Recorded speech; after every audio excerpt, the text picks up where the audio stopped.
place we call Millwall. Let them come, let them come, let them go. Let them all come down to the den. It's Saturday, the rain, we've all come down to cheer. We've had our jelly deals and our glass of beer. And rain or shine all the time, our families will bring. And as the lions run on the pitch, everyone will sing. Let them come, let them come, let them come. Let them all come down to the den.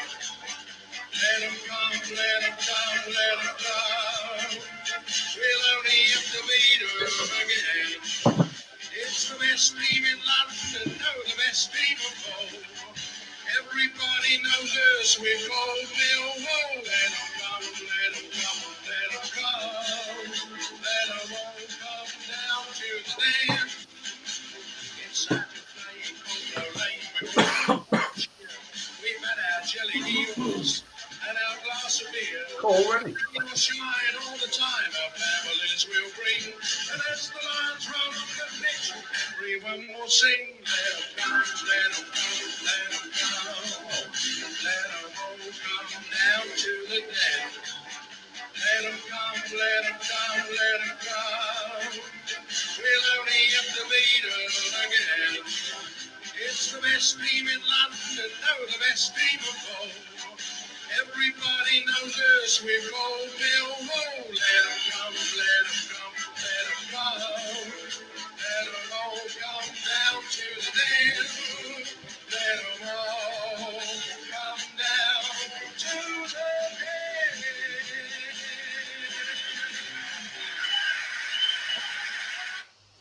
Wallop, we're in.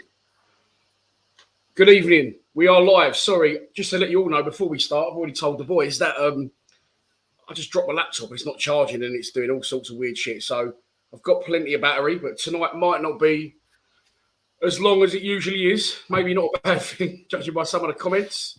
Evening, chaps. How are we? Good evening. Good. Good evening. We've had to call in the Godfather of Lions TV, Pete, to sort this shit out. How are you, mate? I'm all right, mate. All good, Dan. All good. Good. Right. So we haven't done a podcast since, well, checked this quite about 3 weeks ago, which can't be helped. I know Kenny's probably very angry with me about that. But, QPR game, Sunderland was then postponed, obviously, the Queen's death and funeral. So we're going to miss QPR out because I think we can generalise and get the general gist of what people are thinking and saying. So we'll discuss the Blackpool games. I think there's some interesting points to discuss from that one. Maybe not the game so much, but people's reflections and take on that game. But we're going to go first to Kenny. And if you thought Blackburn was bad and it couldn't have got any worse, for you, Kenny, it fucking did, didn't it? What happened on the way home? Yeah, so I got a blowout on my tyre on the way home. Round about Rugby. Had to wait 2.5 hours for a recovery because cars don't have spares anymore, I found out Saturday. Yeah, so 2.5 hours for a recovery, sent me to Northamptonshire. And then I either had to wait till 4:30 for another recovery home or get a taxi home. So I ended up getting a taxi. Yeah, it was about 4 or 5 o'clock I ended up getting home. You got a taxi from Rugby? From Northamptonshire. How much that cost you? It didn't cost me anything, believe it or not. The breakdown ended up paying for it. But that was only a one-er, believe it or not. Was it? It was only a one-er. That ain't bad for that distance. Nah. I'm watching the thing go up, and I'm like, this is going to be about 200 quid. But yeah, it was a one-er. But the car only turned up today, so I've had to take a day off work today to get the tyre sorted. Yeah, Blackburn away has been a nightmare. All for them to put in that performance. Yeah. You said on your video on the way home as well, didn't you? You said on your drive home thing, you said 4.5 hours, 250 quid. So that's now 350 plus fucking whatever day's money you lost. Jesus Christ, mate. Yeah, plus 100 quid for a tyre. Oh my God. Jesus Christ. Just fucking, you've done a season ticket on a fucking Blackburn away trip. Funny enough, I'm just speaking before we went on and just saying to the O'Mara boys that we used to do a lot of away games together. I feel like I ain't got going yet, not just on the pitch, but also like with us boys, like seeing each other a lot and going to away games.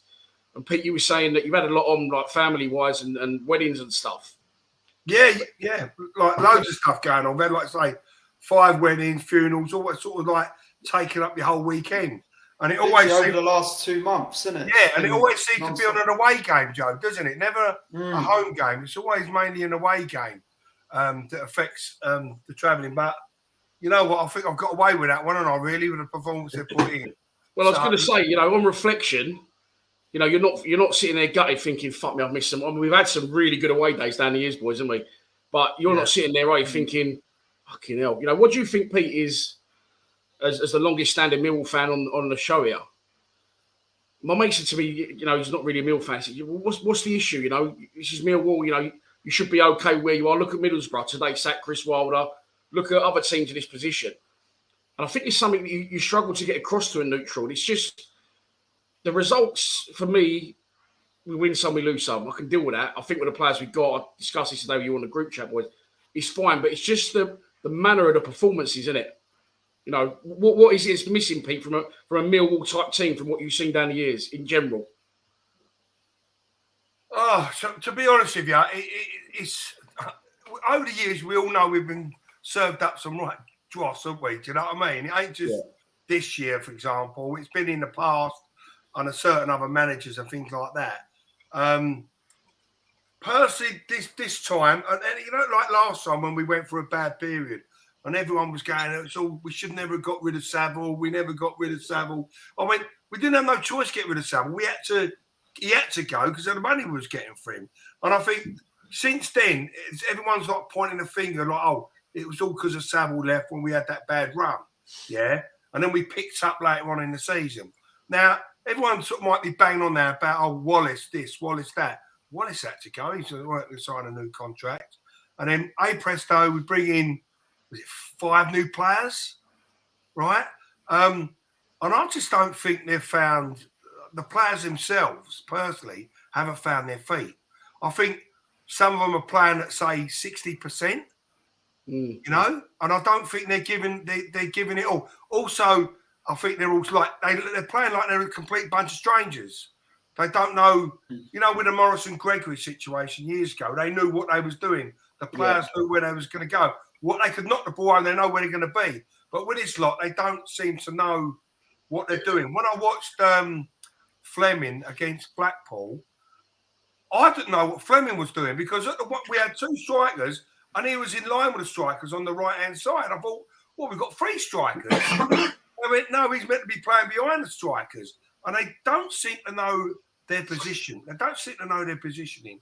And I think at this time of place now, Rowett's in that game of like Holloway's now, where he's starting to panic. Yeah, he's moving the players around the pitch. He keeps changing formation, and I think he's starting to panic. And we all know when the manager starts to panic, things start to go wrong. The players don't seem to know what they're doing. I watched loads of Gary Rowett's interviews, loads. I watched him before he was Millwall manager, and I thought he really talks well. He talks the talk, and he knows what he's talking about. But I'll be honest, I've got that Millwall TV, and when I see his interview on that, I was very worried because he seemed like a man who didn't know where he was going. I'm used to him being upbeat, confident, looking at the next one, but he just seemed so downbeat, and his whole demeanor was wrong. Yeah, so not just he maybe lost the team. He's lost himself. He's lost himself. Mate, on Saturday, Kenny wouldn't have seen this because he was at the ground. But I actually called my post-match a man defeated because the way he went to that ref, I've never seen him so animated at full time. Maybe that's because he cares, but I think it's because he don't know. I think he's lost the plot now and he don't know what he's doing. Joe, let's go back to the Blackpool game because this one was a really funny one to talk about because we won the game 2-1, but I've never seen the ground as empty, or nearly not as empty. It emptied within seconds. Rock and Roll with World come on. By the time it had finished, everyone had just fucked off. Like, are we demanding too much, you think? Looking at that Blackpool result, some people will say any result, any 3 points is a great 3 points in the Championship. I don't think we are demanding too much recently. We've always said about we don't. Obviously, we're going to lose games, but it's the manner of defeats. But going back to the Blackpool game, that first half performance alone was horrendous. Like, I was literally raging at half time. But lo and behold, we pull it back second half. Don't get me wrong. I think we picked it up a bit second half, created more chances, but we just never seemed to push on from it. But that first half alone was horrendous against Blackpool. I was fuming, as I say. Ken? Yeah, I've been obviously following Millwall all my life. I'd say that it's probably the first time that I've ever walked out of a stadium winning with such a negative mindset.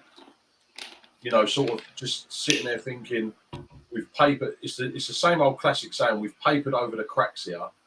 And look, I'm the same as you, Dan, when you say, look, I don't ever want Millwall to lose. But I do get now why people are saying, I want us to lose this game just so Rowett goes. And I think because it's like Joe said, it's the mannerisms of the way we play.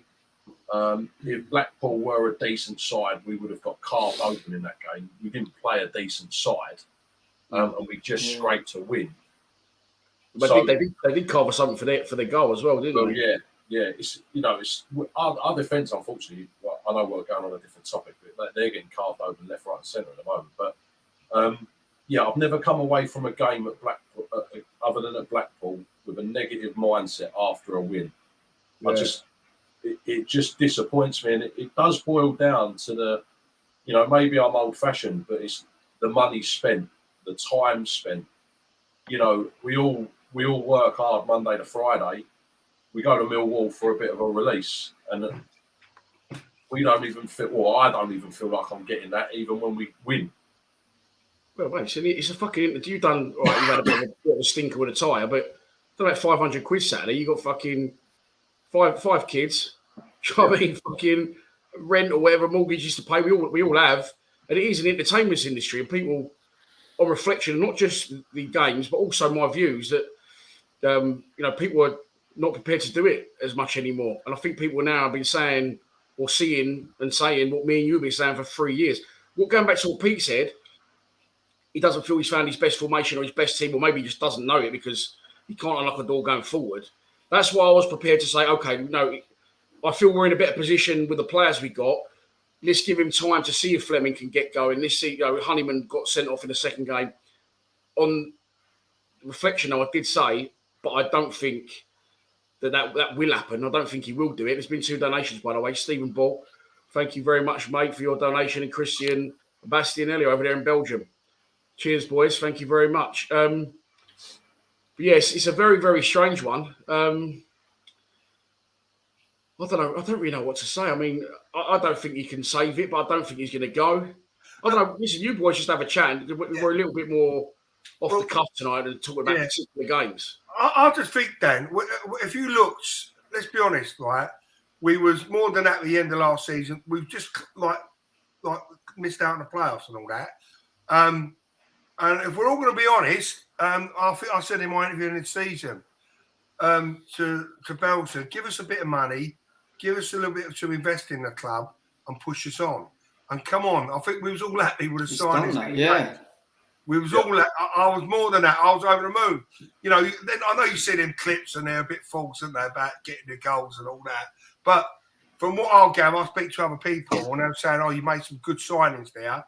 The problem is the signings are not, like I said earlier, are not coming to fruition at the moment. They just seem, and I think part of that with the Blackpool game, going back to the Blackpool game, is the crowd was flat. And when the crowd's flat, the players are flat. And when the players were making a mistake, the crowd was on their back.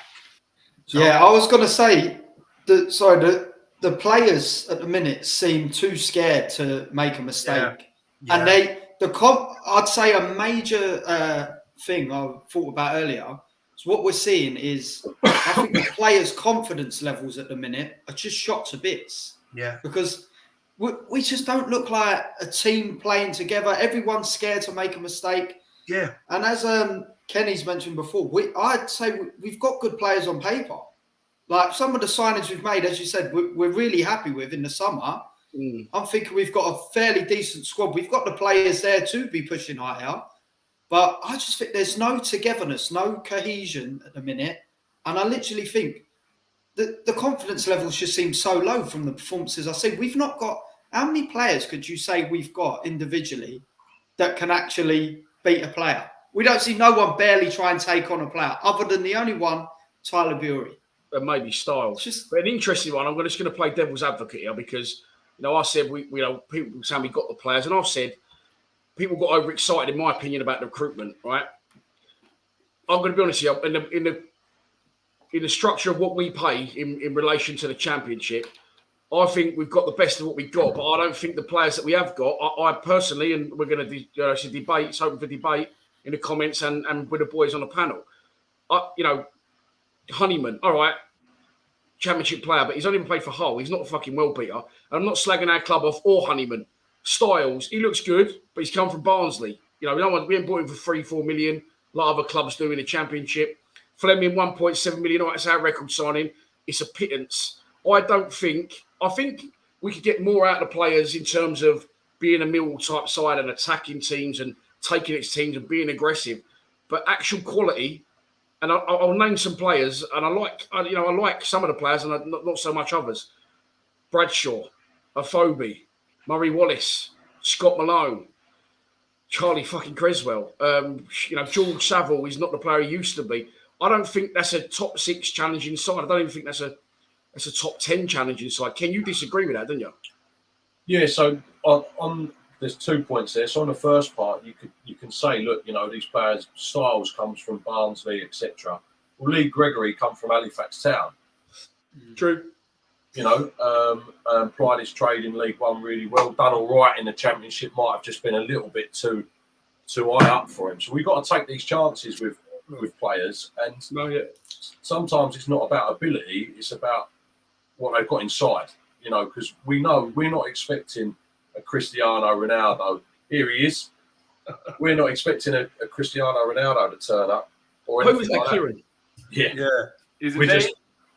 We're just trying to turn up and put a shift in. That's what we want. So when you're talking about players and that spine, I know you said the other day, didn't you? You said, what did you say? George Long, Cresswell, Mitchell, Afobe as that straight line. I agree with you. But if you flip it and you say Bart, Hutch, Saville, Bradshaw, then I would turn around and say, well, them type of players are players that are going to give 100% for a shirt and could possibly get us into the top 6.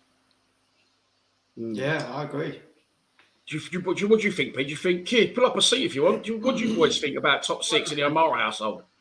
What do we want to say again, Dan? Like I'm saying, I think the signings were not as good as everyone thought. I did say that at the time in the summer. So I'm saying the players we got, I think we could be performing better and being more Millwall-like, but I don't really think the squad we got, even with a better manager, is going to challenge for the top 6. Definitely not. Well, we're a quarter way through the season, aren't we, nearly? Yeah? Yeah. About quarter way through. The squad, to me, just hasn't gelled. It hasn't got going. Will it get going? I think it will. I think the next 3 to 4 games will be pinnacle, right? For Rowett as well, because of keeping his job. But I think you said earlier, I don't think they're going to get rid of him just like that. I'm just looking at the league table. I'm not ignoring. I'm just looking at the league table. I didn't put the graphics on the screen. Yeah. 16th in the division, played 11, won 4, drawn 1, lost 6 on 13 points. We're 5 points off the playoffs, where Blackburn currently sit in 6th place. It's a mad division, We're isn't also it? 3 points off the relegation. Yeah. That's the champ. 3 points off Middlesbrough. But look at that today, Middlesbrough in the relegation zone. They got money to spend. They got a massive fan base. They're a one-club town. I think Middlesbrough's a town, not a city. They're a championship team, aren't they? They're a championship team. They deserve to be where they are. Yeah, we've been in it 6 years, though. Huh? We've been in it 6 years. What do you think, kid? Do you think we got the players to get to the top 6? I actually think we're weaker this season because we should have fucking signed Ballard and Jed left, which, as Pete said, was out of our hands. Yeah, I think now it's starting to realise, in my opinion, how much we do misjed and how much he actually contributed to the side. And it's like, for example, he's bringing in these players, and it's like, I don't think Shackleton's a right wing back. I don't think Callum Styles is a centre mid. I think Callum Styles is a left wing back. I think Jamie Shackleton is a centre midfielder, but Danny Mack at right wing back. But it's just, I think that this system, it's so hard to tinker it and trying to find the right players to play in the right position when really it's just a system that's not working. It's just the tactics and the... But he won't change it, will he? He will never This is the change thing. We'll go to Rotherham on Wednesday, and he will play 5 at the back. But it makes me laugh. He comes out in the thing and says that, I considered playing 4 at the back today. Why come out teasing us? This is the exact thing, right? Like teasing us and playing mental games with us. Right? I said this exact thing to someone the other day. He says things and then don't follow through with it. So don't put that out there if you're not going to do it. Someone will come on and bag 2 goals. Someone will come on bag 2 goals. He goes, to be fair, I was going to start him today. Do you know what I mean? Well, it's all hindsight. It's like he brings on Tyler Bury. Tyler Bury will have the best 15 minutes, and he'll go, do you know what? Tyler's been chomping at the bit in training, and he should start today. We can all see it. He brings on these players, and they make more impact in 15 minutes. Yeah, but that's all they are, though. That, to me... Yeah, they ain't the same when they start. Bury, I like him, and the German guy, but they're only 15, 20-minute players. You've seen them start. You've seen the German start. It was a load of shit. Well, he's awful start. I completely agree on both of them players. Volsammer looked unbelievable when he come off the bench against Swansea, against Norwich. You know, fucking hell, we could have got a little gem here. And since then, you know, like Pete said about Fleming playing that position, he goes and stands on the fucking right wing. Volsammer, I don't know what he's doing. And Bury, however, with Bury, you know, he's not going to track back. You know, he might not, maybe not lazy in that aspect, but he just doesn't know how to defend. Don't forget, he's quite young and he's still getting coached. So Roy King say something the other day. He's having a massive row with Micah Richards about the Manchester derby, saying, well, Ronaldo doesn't track back. And he said, I don't care. He scores 25 goals a season. So he can stay up top. With Tyler Bury, he's not going to score 25 goals a season, but he's determined and ambitious to hurt the opposition. So if Rowett wants to be defensive, why not start with Bury, try and get a lead, and then yank him, because the best way to defend what you've got is to be in front first. Rowett keeps going into games. How can we not concede? But we're conceding 2 goals in every away game. Yeah. That's not what we do, though, is it? We wait till we go 1-2-0 down before we start playing. Well, I put out a tweet, right, and I said that the thing is with Rowett, it's like there don't seem to be, there's no plan B. But to be fair, recently, I don't even really think there's a plan A. I don't like. There seems to be just try this player in this position. Let's try this player in that position. And it's like, I find it weird because I think even at the start of the season, there was players that weren't playing. So like, I remember I was early on in the season, like, you know what I mean? Like we all know, like, I was quite critical of Billy Mitchell, but he was been our best player in the last 2-3 games. And then there's been players that start the season quite well that then have just fallen off the ball. But I just think that there's one big thing that's missing. That if you're going to play a back 5, right, Hutchinson, I know he's injured and we can't do nothing about that, but he's so missed in that back line when we play as a back 5. This Cresswell, early doors, like even in pre-season, for what player we've got on our hands, but I don't think he can really lace Ballard's boots. His first touch is not all there. I think he gets very nervous. I think he's not, you know, he panics on the ball. He's not as composed. He switches off all the time. And he switches off. And to be fair, when you notice the goals that we concede, a lot of them are down to Charlie Cresswell. I'm being brutal. He's got the same editor as Yuri Spelak, hasn't he? He's definitely got the same editor as Yuri Spelak. He's so real. But do you not think saying that? Like, good evening, Sir Trevorov. It's poor football, Dan. Can't applaud that for even getting 3 points. Like we say, it's Millwall. We're used to going up. We're used to going down.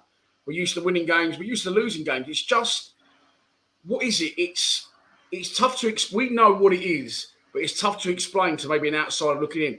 It's just not. We don't just play the Millwall way, do we? And I don't mean kick people up in the air. I mean that aggression, that getting in teams' faces. That's what I'm trying to put into terms. If anyone can help me, that's what I'm trying to do. Yeah, you know, that was the worst thing about QPR, and I'd say the Blackburn game as well. There's just like, it was just, I describe Saturday as spineless because there's just no passion, no grit, determination. It's just completely flat. And all we want to see is like 100% effort, bit of work, show a bit of passion. But we're not even doing that. There's nothing going into the performance. See, without Hutchinson in the team, we do not have one player in our squad with a set of bollocks. Right, someone that's gonna row our team up. Someone that's gonna no bollocks. Sounds like no bollocks. But not absolutely nobody rows our team up. You know, we used to have them. You'd have a Steve Morrison or a Dennis Wise if you want, or a Cahill, or even the older, Stuart Nethercott. All them type of people that used to row them up constantly. But if you look at our team now, you've got 11 yes men on the pitch, right? All doing what Rowett says. And when we said earlier about it's because the players are scared to make a mistake in case the fans get on their back. I don't think that's the case. I don't think that's the case. I think the players are scared to make a mistake in case Rowett gets on their back. And he likes to out them in public. He likes to probably out them in the, in the training grounds. And I think the players are scared to make a mistake because they're not doing, I don't know, it's like a chess game for Rowett, a game of football. And Rowett sort of knows how to play the moves. But when you're in real life playing a game of football, it don't always end up like that, type of thing. I mean, look, you need to get back to your basics, I think, personally. Yeah, 4-4-2. If you like to play forward at the back, if you like to be defensive, he's best off playing forward at the back because playing a wing back is actually, on paper, supposed to be an attacking formation. But they go up. Yeah, because then really you just got 3 at the back if they're going up. You go up, you hit that brick wall, like, in just inside the opposition's half. We've got no ideas of what to do, so then we just end up coming backwards. Then they get nullified. They get nullified when they try to do that. Yeah, they know what we can play for, and they can put an extra bloke there. And do you know what? That's why we've done so well under Rowett. When Rowett first come in, it was a bit of a shock to everyone, the way we set up. And we set up, it was brand new to everyone. And it worked, and it seemed to all the players kind of... But then it gets stuck, and then things just get stale. This happens with anything. Things get stale, things get found out. And we've been, we're getting... Like when let's be honest, when we beat Blackpool, I've never been less happy with a win in all my. Everyone walked out the ground feeling the same way. Everyone walked out, and everyone was so flat. We come in for quite a bit of criticism on the channel, right? Not you boys. In the box, the fan cams after the Blackpool game, because the boys went, "Let's do fucking interviews," and they was all absolutely lagging. And I knew they weren't the strongest fan cams we'd ever done, but I put them out, and I knew we'd get some shit, but that's fine, and we're used to it. But on reflection, I feel that it reflected. They was all lagging for a reason because honestly, no one was out for the second half. They all sat in the box and just fucking ironed out buckets of Peroni after buckets of Peroni. So when I went in at full time, no one had even come out for the second half. And that's why they was all so pissed. And that's why the fan cams were all over the place. Everyone was just laughing and joking. Because they'd rather sit, we pay £1,500 a person in that box. Yeah. And they all just sat in the fucking bar and just... Do you know what, Dan? It's funny, you can't keep everyone up in there. My comments when I put down how flat it was and blah, blah, blah, blah. And then someone puts down, Carl, you lot are always moaning. You're never happy when we win. And I felt like saying, go and watch the shit then. All right? What did you say, Joe? Yeah, they weren't at the games. Who said that? No, one of the guys on my... Connor's here, look. Connor. Right? So I thought to myself, he said, you're never happy with 3 points. Yeah, mate. And I thought, I can't believe that comment, right? I said, we just watched it, like everyone just said, we've all agreed on, it walked out and it was like a defeat. It was that poor, and you see that in all our interviews about the game, But yeah, we've all got different opinions about the Millwall way, the aggression and all that. You know what? I don't want the Millwall way anymore. I want a bit of pretty football that I see from Brentford and the Bournemouths and teams like that. That's what I want to see. I know we ain't, but we ain't got either. But talking about running with the ball, no, we ain't got no one to run with the ball. Shackleton's really surprised me. I thought he come with a good track record of being able to beat people and run with the ball, but he doesn't, does he? He's like, I think Leeds have got a gun to our head, but him too. I think so.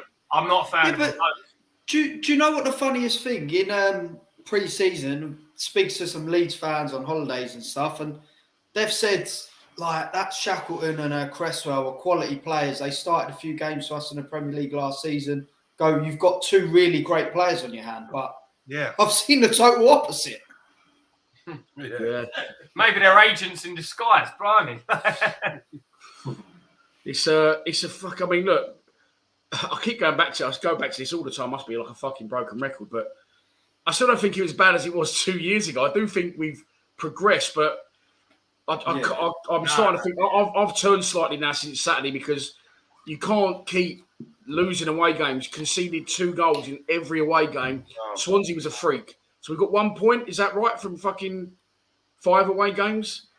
Jake Cooper's goal on Saturday was the first goal we'd scored away from home since Benikofobi scored the penalty against Burnham away. But the thing is now why I'm really starting to get fucking angry and frustrated is I know I'm going to go to Rotherham on Wednesday and I know, well, I'll be amazed if he doesn't play 5 at the back, especially away from home. But will he get, there's 2 ways to look at this, and I say we'll play devil's advocate tonight. Will he go to Rotherham on Wednesday, who are currently just got their new manager? They have. They just got Matt Taylor in from Exeter. But Paul Wall's left and gone to Derby, and instead Chris Wilder's been sacked. We went to Rotherham away early in the season a couple of years ago, and we fluked a fucking terrible 1-0 win, and I think their keeper just put it on a plate for Jed. Yeah.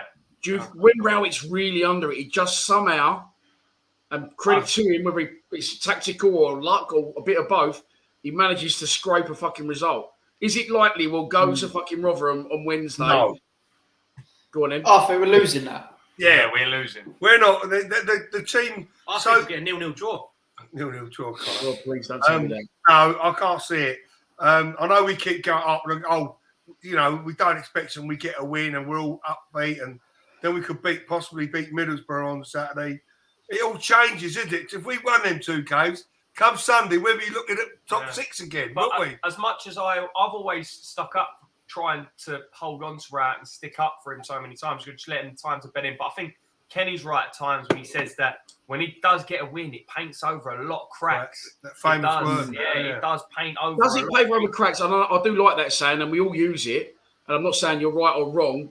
Or is it just, look where West Brom are, look where Middlesbrough are, look what Blackburn do, and Reading win 1-4-0, lose 1-4-0. Is it just the standard of football in the Championship as a whole, and some teams beat some, some teams beat others? Then you're shaking your head. Having a go. I don't think that. I think it's. I mean, you look at it, teams are going to beat. One team's beating them, the next week they're thumping another team. We actually haven't thumped any teams, have we? When was the last time? I can't actually remember the last time we thumped and they a went team. Down. Maybe Barnsley. Yeah, but Barnsley. What was that? 2-0. Peterborough. 2 teams who went down. 3-0. But Peterborough, we got smashed away at Peterborough. One of the worst performances I've seen, and. Just look at the performances. Performances. I think this is what's confusing, right? For someone who's so consistent as a manager, you would expect more consistent results, wouldn't you? 100%, yeah. And to be fair, at the moment, technically he is. We've lost every game away from home, apart from Swansea, but it's. No, the problem is I don't care what other teams are doing. I couldn't care less whether Burnley are thrashing everybody or, Barnsley ain't even our league now. But you know what I mean? Like someone's losing all the time. I'm not bothered. I'm just bothered about our football club. And if you say the level of football, I think the level of football in the Championship this season is horrendous. That's what I'm saying. I'm seeing other teams. We're saying our football's terrible. You're right. You're right, King. Carry on after I said this. You're right to only worry. No, we don't give a fuck what Burnley are doing. We don't give a fuck what West Brom are doing. We only need to worry about and focus on what we're doing. But I think it's just the way the Championship is. You know what the problem is, right? And this is the problem overall, is that we had, in my opinion, a reasonably good transfer market. Yeah, we got some half decent players in. I don't think we did, but go on. Okay, but then the reason why we were all excited about these players is because someone like Styles, let's use Styles as an example. Styles is predominantly a left wing back. We play him as a left wing back for a couple of games. He plays really, really well. And then all of a sudden, the next game, he's in midfield. Right, so you're like, well, hang on a minute, what's that all about? Ryan Shackleton don't play that well in midfield. and all of a sudden he becomes a right wing back, and he does all right. We have Fleming is just. I'm pretty sure Fleming's just put in the team to do something. Yeah, right. And we don't have that luxury as that type of player. Gary Rowett doesn't. When was the last time that we actually looked at it and gone, "Fuck me, this has been the same team for the last 5 games, and we can actually start gelling as a team." Yeah, that's what see an improvement. It's changed round all the time, and how can you expect the players to, gel with each other, make patterns of play together, if it's constantly be changing? 1 minute you're going, right, well, I know Saville's going to be pushing on. If you're Billy Mitchell, for instance, I know Saville's going to be pushing on. I know that Bury's going to be on the wing. But then all of a sudden, you've then got Evans next year, who has been told to drop back. You're never going to know what to do with a football, because you're constantly... And Mitchell is a great example, because he's probably the only player that does stay in the team at the moment, where he doesn't know where to pass, because he don't know where his teammates are going to be, because they change every week. Yeah, Trevor's agreeing with you there. Trevor says Styles played 2 blinding games at left wing back, then brings in Spaghetti Legs Malone. Back to Styles has been in midfield. Rowett's clueless. I think we're all, even in the chat now and on the panel, we're all seeing the same things. We're all seeing the same problems. And that's what I said. This is my biggest problem, is we'll go to Rotherham Wednesday, not tomorrow, I don't know what fucking day it was. And he'll play 5 at the back. He's just, does he really believe it's going to work, or is he just stubborn? Or I think we're on a downward spiral, Dan. I don't think that we'll get anything from them both games this week. I think he'll play exactly the same. And the only time he ever plays 4 at the back is when he's desperate to try and get a result. That's what, and it's really weird, because you're right in saying that he does do that when he really needs to score a goal. We do score a goal. Yeah, he does a bit like, as Pete said, a bit Ian Holloway-esque, and throws every fucker up front. But when we actually need to break a team down and come from behind, we can do that. And when he needs a result, he does change it and get that result, but then he reverts back to the old way. Yeah. Well, I don't know, boys. What are we saying? It's just fucking... Yeah, I'll see you. One minute. He's a sort of manager that will win. Sorry, I was saying, give Rowett time. We always start slow. Give team time to gel and stop silly. He's had 3 years, mate. He's had 3 years. Don't want to be a Watford man. He's had 3 years, yeah, exactly. It win 2-0 on Wednesday night, and then he'll change the team on Saturday. Yeah. Thank you so much for your donation, by the way. M1985. Thank you. You know what I mean? So we could win 2 tonight, and they'll change it Saturday and bring 3 different players in. You ain't got that consistency, that is one of our biggest ever problems. But you know, to notice the difference. You know that the last 2 seasons, even like his season when he came in halfway, like in October. So let's just say he's had pretty much 3 full seasons. Now he's coming up to 4. Bart got the Golden Glove twice, 2 seasons in a row, I believe, and I think we was one of the highest clean sheets, for not conceding goals. And every time we've conceded a goal this season, we've conceded more than 1. We've conceded 2, and we've conceded do you know what I mean? And we're conceding a lot of goals, And this you could say that was so because the defence. We're conceding so many goals. And they're stupid goals. They're like the one that gets QPR, the second one, the one with Charlie. The first one, Saturday, Long and Creswell, fucking club football. Joe Gore, mate, what are you going to say? What he's saying about Bart got the Golden Glove, obviously, don't get me wrong, he's a great keeper, has been for us. But you could also say our defence was a lot stronger back then. And at the minute, I have to say one of the major things this season, our defending has been no short of shambolic at times. That first goal, even at the mistakes, they just look so panicked on the ball. Like no one seems to know what they're doing. They all look like so nervous this season. Coopers doesn't look nothing like the player. I think it's funny how he's going to say that, because I don't honestly. I think I am in the minority, but I don't think that Cooper's the problem. I honestly don't. I think Murray Wallace. I wouldn't say he is. Murray Wallace was our player of the year last season, right? And I love Murray Wallace, and he's a Millwall top player. He tries really hard. He is a terrible footballer, right? He always has been a terrible footballer. He's not a footballer. He's a good defender. He's an awful footballer. He don't stop kicking the ball at the pitch. Charlie Creswell is miles out of his depth in this division. As I said, he's got the same header as Yuri Skalak. Cooper, I don't think should be taking bullets he's taking, and Hutchinson is injured at the minute, but he's kicking on. It just baffles me that Rowett won't go back to a back four. It's so much more compact. It's so much more regimented and disciplined to go four at the back because you're not exposing yourself with them wing backs bombing on, moves breaking down, and then teams getting in behind. I think I said this in the WhatsApp group earlier, is that when you're playing with three at the back, and he does expect his wing backs to get as far forward as possible when we're attacking, and actually he expects both fullbacks to get, irrelevant of whether we're attacking right or left, both fullbacks go forward. So we are left with a three. He usually tries to cover that with a midfielder dropping, doesn't he? I forgot where I was getting at with this. What did you say? Oh yeah, sorry. So when you got three at the back, I said this. You've usually got 4 or 5 midfielders with attackers coming towards you. So you can't man mark in our games. You can't always, stop every run that's coming towards you. So it's so, like I always use this word now, discombobulated, where you don't really know where to go in the best way to track your man and not leave space open for other people to run through, because you've only got 3 centre backs when you're defending. So we do all right if we've got enough time to get back, sit, because usually then you've got a 5, and then you've usually got Billy Mitchell or someone else, Billy Mitchell and Saville usually, sitting in front of the defence. We're all right. But if it's a quick break, our defenders have not got a clue what to do, and I don't think it's their fault. I think they've got too much to do, too much to see, etc.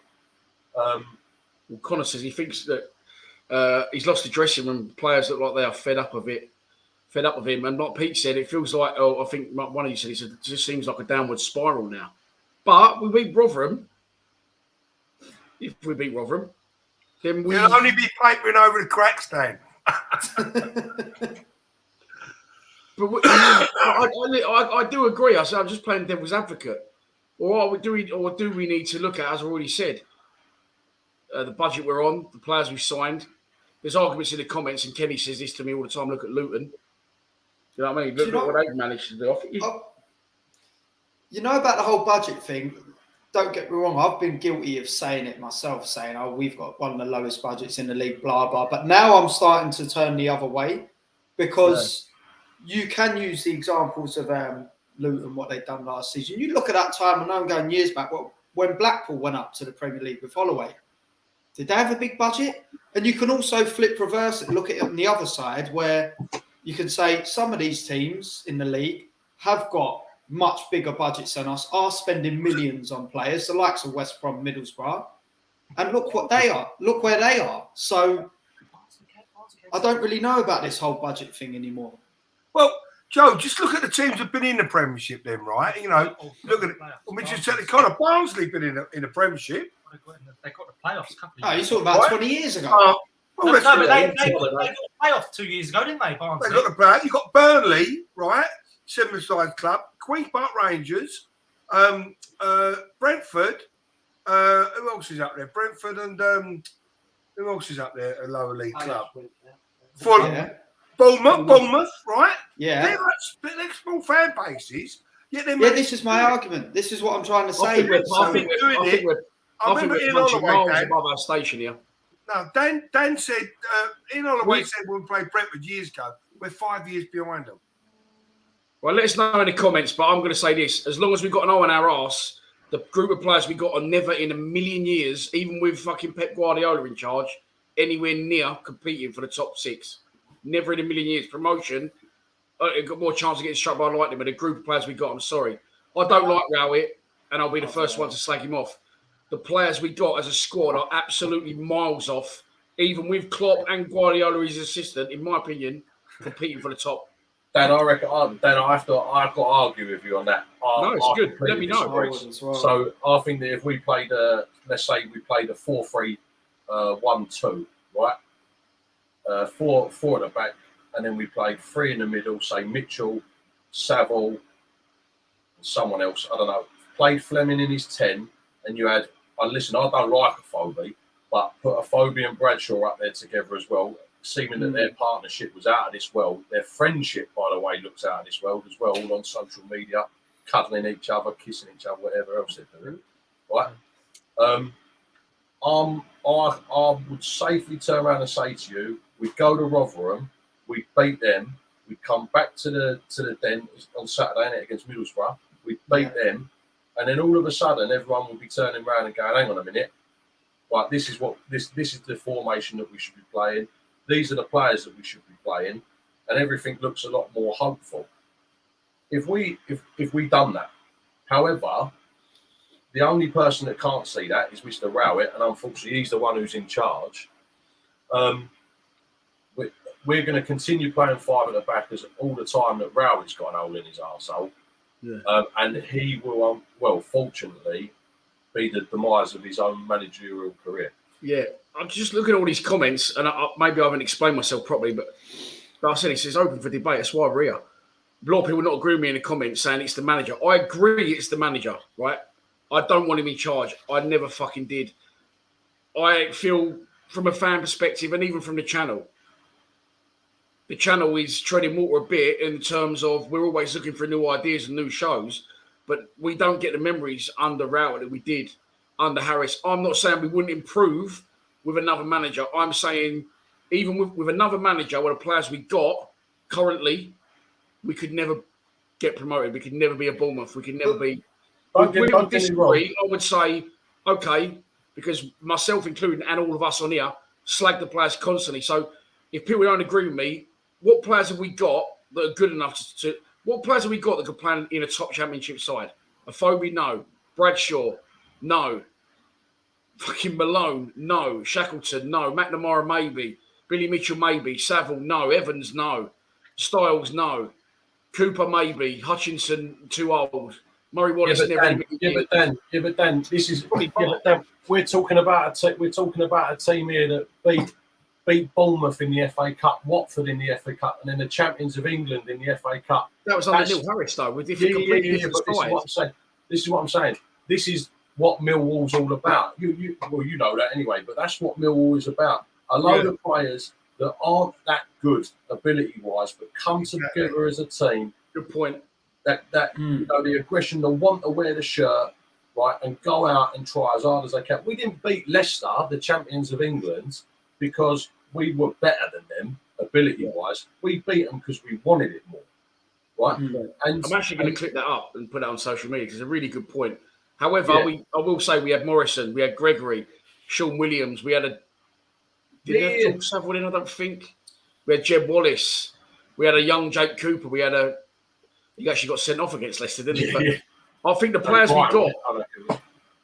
Yeah, but that's what I'm trying to say is just it's the want, it's the will, and that's what we were getting that under Neil Harris. We weren't always getting the results, we weren't always getting a great performance, but we did get that want and that will and that want to play for the shirt, and we have that missing, in my opinion. So.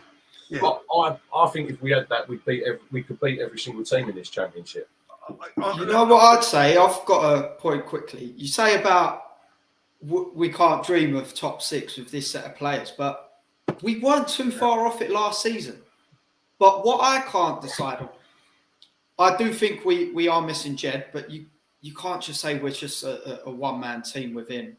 What I can't make my mind up is, go back to it. We was all happy with the signings we made this summer. Are we stronger as a team this season or weaker? Because we didn't lose that many players other than Jed last season. And we weren't far off getting the playoffs. Yeah, Ballard. I think we got a much stronger squad. Much stronger than we had last year. We got so if you're going to say that, Connell Truman doesn't play.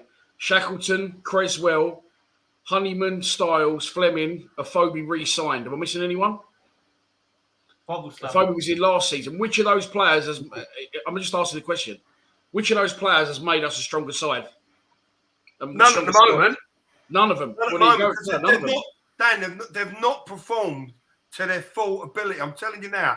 They're all running on 60%, every one of them. One of the main reasons is because they've all come and joined a new team. It's like... getting the low players in, getting them to gel. and they're not gelling. Maybe they'll never gel. Why do you think, just a genuine question, why do you think they're only getting a 60%? Do you think they need time? Do you think it's the manager? Or do you just think, I don't know what? I think it's the fucking lazy players. I'm sorry, but I think it's the players. They're just not giving. Maybe, I mean, I think some of them players want decent money at Millwall now, right? They've got 3-year contracts and things like that. And I don't know, they need a rocket up their arse, right? They need a rocket up their arse. And maybe that might take another manager to come in and do that. But I thought Gary Rowett's philosophy, when he bought into this new way of playing, the way I looked at it, that he was going like attacking, going through the middle rather than going down the outside, yeah? So he wanted to go through the middle, Wentz, Fleming, Honeyman, players like that who meant to run drive through the middle. And that hasn't happened. And what we're doing, we're just launching it from the back to the front and bypassing them players, yeah? And I don't think we found our correct formation, right? I don't think of course we haven't found that, but I do believe we will. I do believe we will. And like Kenny, I disagree with you there when you say we should make the top 6. If them players we got can make the top 6, if they pull their finger out, 100%. What, under Rowett? Under Rowett. Maybe, listen, I might change, but I'm going to give him, in my own mind, I'm going to give it 4 more games, right? And then if anything ain't changing, then I will have to be, you've got to go. I'll give it 2. Interesting point. Yeah, Joe will give it 2. Look, Trevor Reimer, Sir Trevor Off, says, if we lose the next 2 games, will he get sacked? And before we get on to that, I would say no. I think if Rowett saw this podcast, and if he does, or the club and the chairman saw this podcast, I think they'd say, you lot are fucking mad. Look at the position we're in comparison with other clubs with massive budgets. It's just signed a 3-year deal. We currently sit, 3 points off the bottom, but 3 points off the top. It's too early in the season to get rid of a manager that's won almost 50% of his games, by the way, this season. Almost 50%. He's won. If we had the one we drew against Swansea, if we'd have won that, he'd be 50-50, 5 wins, 5 draws. Interesting point on Saturday against Fury. On Saturday, I saw it earlier on in the comments, but I just looked through it and I can't find. People actually saying now, I hope we lose. Someone just said, I hope maybe we'll get spanked by Watford and that'll be it. And it's a terrible thing to think that. But I know people that message me saying, I hope we fucking lose today. So he goes. Are you boys at that point yet? I just can't. No. I've never got to that point under any manager, really. I don't think. No, it's just say this? Right, is it? It's a little bit like, I always compare this to in my mind, like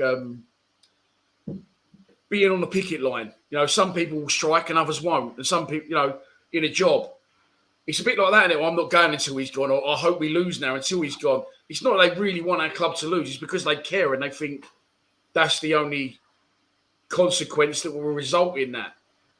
So you boys are not at that stage yet. I'm probably, and some fans will say, what are you talking about, mate? Never want your team to lose. If we do lose the next 2 games against 2 clubs, one managerless currently and one that have just got a new manager, do you think, what do you think will happen? Let's just say that, Ken. Do you know what, Dan? Sorry, go on.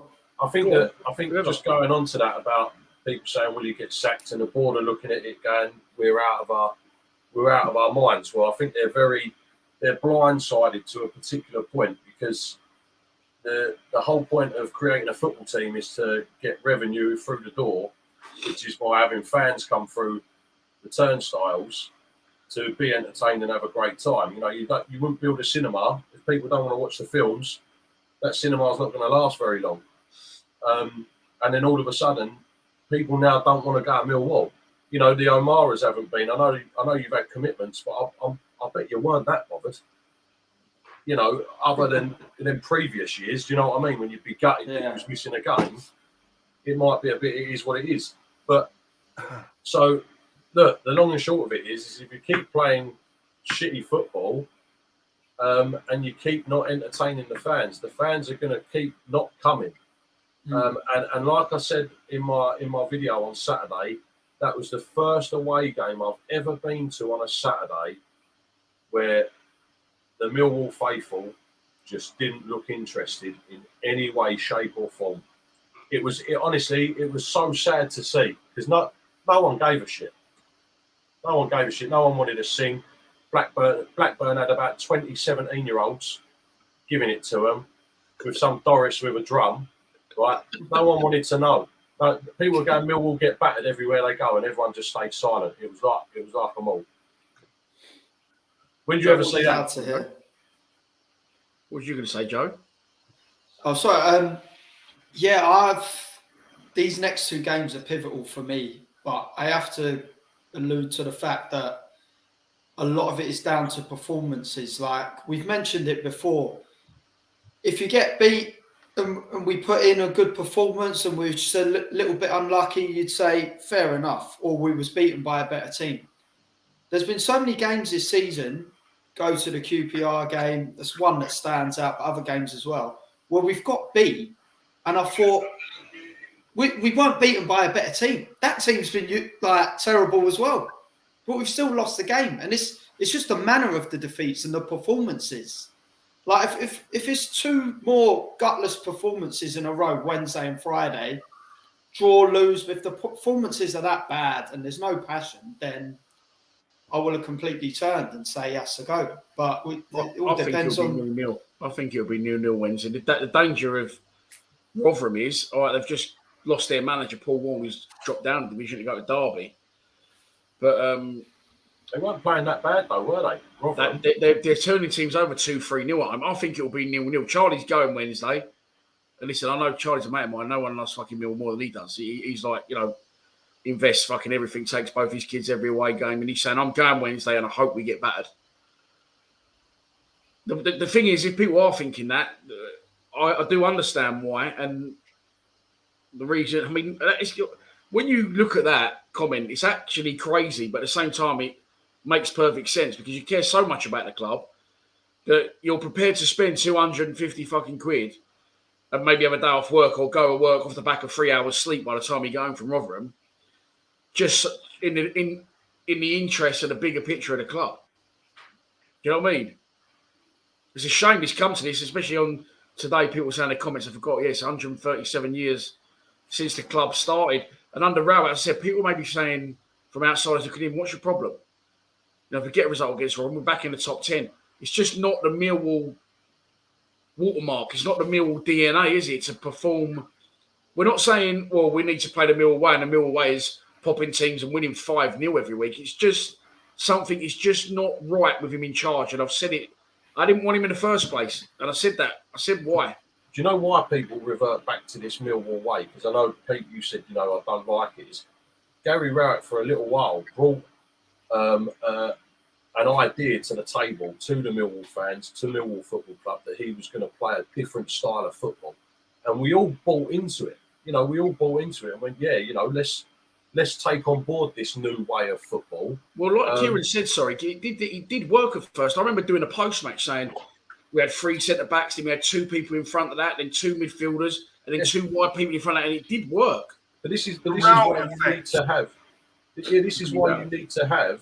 If you're going to play that style of football and you're going to bring a new idea to the table, you now need to be a superb manager / coach and have a plan A, a plan B, a plan C, a plan D, and a plan E in order to work around that. So if that doesn't work, then we need to change to this. And it needs to be trod into them so much in training, etc., so they all know their jobs and their roles when it comes to a Saturday or a Wednesday night. But we've just played a new formation, don't have that style of football to play, and there's no plan B, plan C, plan D, or plan E. So that's why we now all turn around and go, we want our Millwall way back, because we remember that and we all had great memories from playing that Millwall way. But it's not that we won't welcome a new style, it's more make that new style work then. Yeah, and it fucking isn't. And this, I was just trying to look at our next.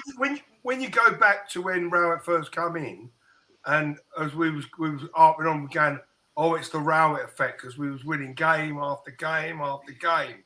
I hated that, by the way, Pete. Did you? We seem to love it, but it was the G Rowett effect, what Joe used to say. Yeah. We was flying at that time, and then it all changed, didn't it? When the other guy, Callum Davidson, Constance, right? I think, looking at it now, part of the problem could be his number 2. Yeah, he needs a number 2 in there with different ideas. "Hi, we ain't got no striker coach, have we?" Someone said, you know, to coach. Everyone's all ex-defenders.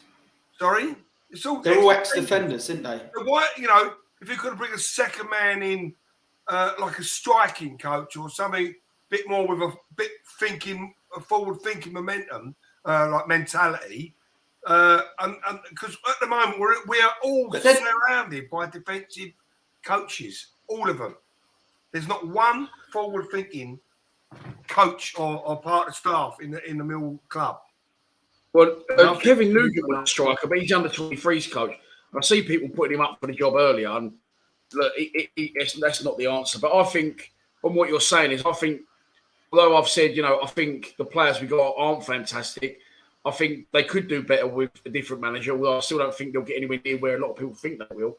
But I think the problem's, one, run deeper than that, and two, Rowett's too stubborn to get any other outside involvement in, because if he did that at this point, could be admitting defeat, couldn't it?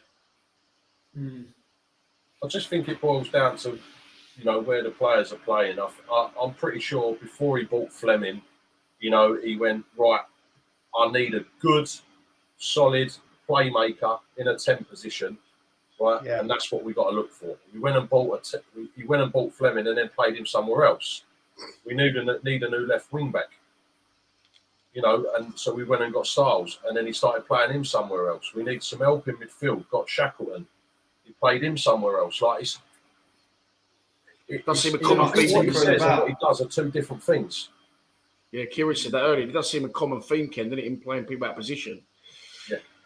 Right. It's been going on in the chat the whole time, and I have seen it, but I didn't want to move on to it until we've been going an hour. Fucking hell, where's that gone?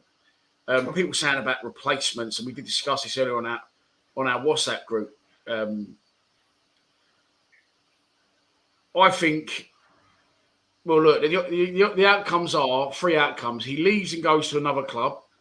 You know, there's rumours he did apply for other jobs before, but he's not going to get one of them, I don't think. 2, he gets sacked, which is possibly the only outcome because he's not going to walk. They'll have to pay him off because he fucking just signed a new deal, which he'll absolutely take. So, in terms of people saying Tim Cahill, Stephen Reid, Nugent, right? Nugent's not the answer. He's an under-21s manager. Tim Cahill is not a football manager. So it's like saying, we should put Boris Johnson in charge. I get that people like to go down the route of someone who understands the club. And I think that's a good idea to a point. But how many ex-players are now managers that were good players for us and could become? Stephen Reid. Callum just said Steve Morrison's a number 2. Good shout. Well, I think... Would he want to be a number 2 if he's been a manager now, though? And Rowett wouldn't do that. Rowett's going to be thinking he's fucking going to have my job here. The only outcome I think, right, Stephen Reid's now stepped away from football. In terms of people saying Sean Dyche, Chris Wilder, X, Y, and Z, please stop, because we can't afford to pay players. Sean Dyche was the highest paid manager in an English manager in football. Do you know what I'd have? We can't. We've got no budget for players, and we've got no budget for managers either. So I'm not saying people wouldn't want the job, because then when people go, "Oh, we want to manage us," loads would. Do you know what I'd have? Callum Davidson. Yeah, but he ain't doing that great, St Johnson, is he? I don't know. No, he's not. He's not. But do you know what? He knows the football club. He knows what we're about. I know the players really liked him. Yeah. And he knew how to.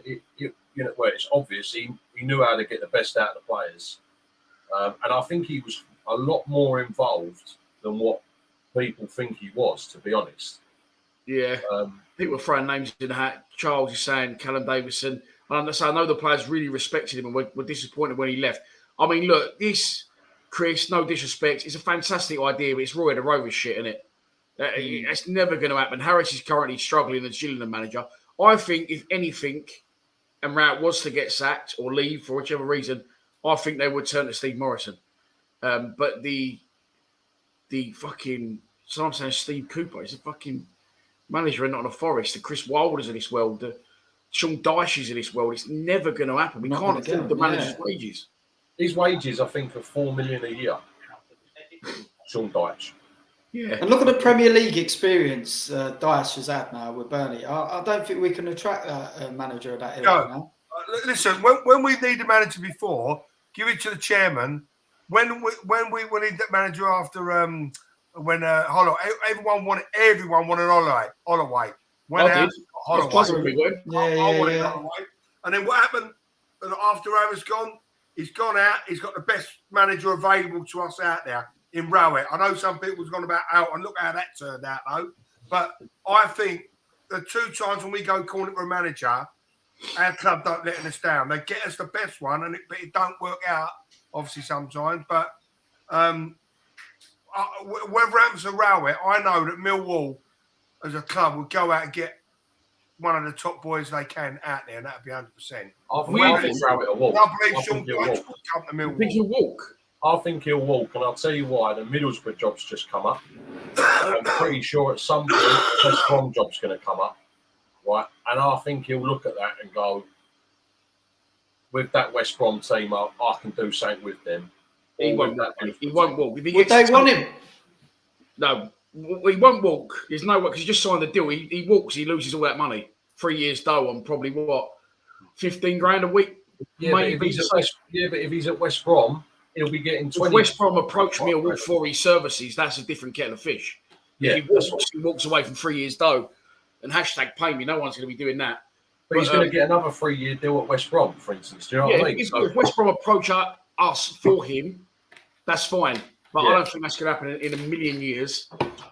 Weirdly, like, reflecting on what Pete just said, I actually haven't got a problem with the job he's done, right? Because you have a fantastic manager in Neil Harris, and it took us time. We had, since Jackett to Harris, the transitions in between didn't work. Like Pete said, Holloway, Lomas.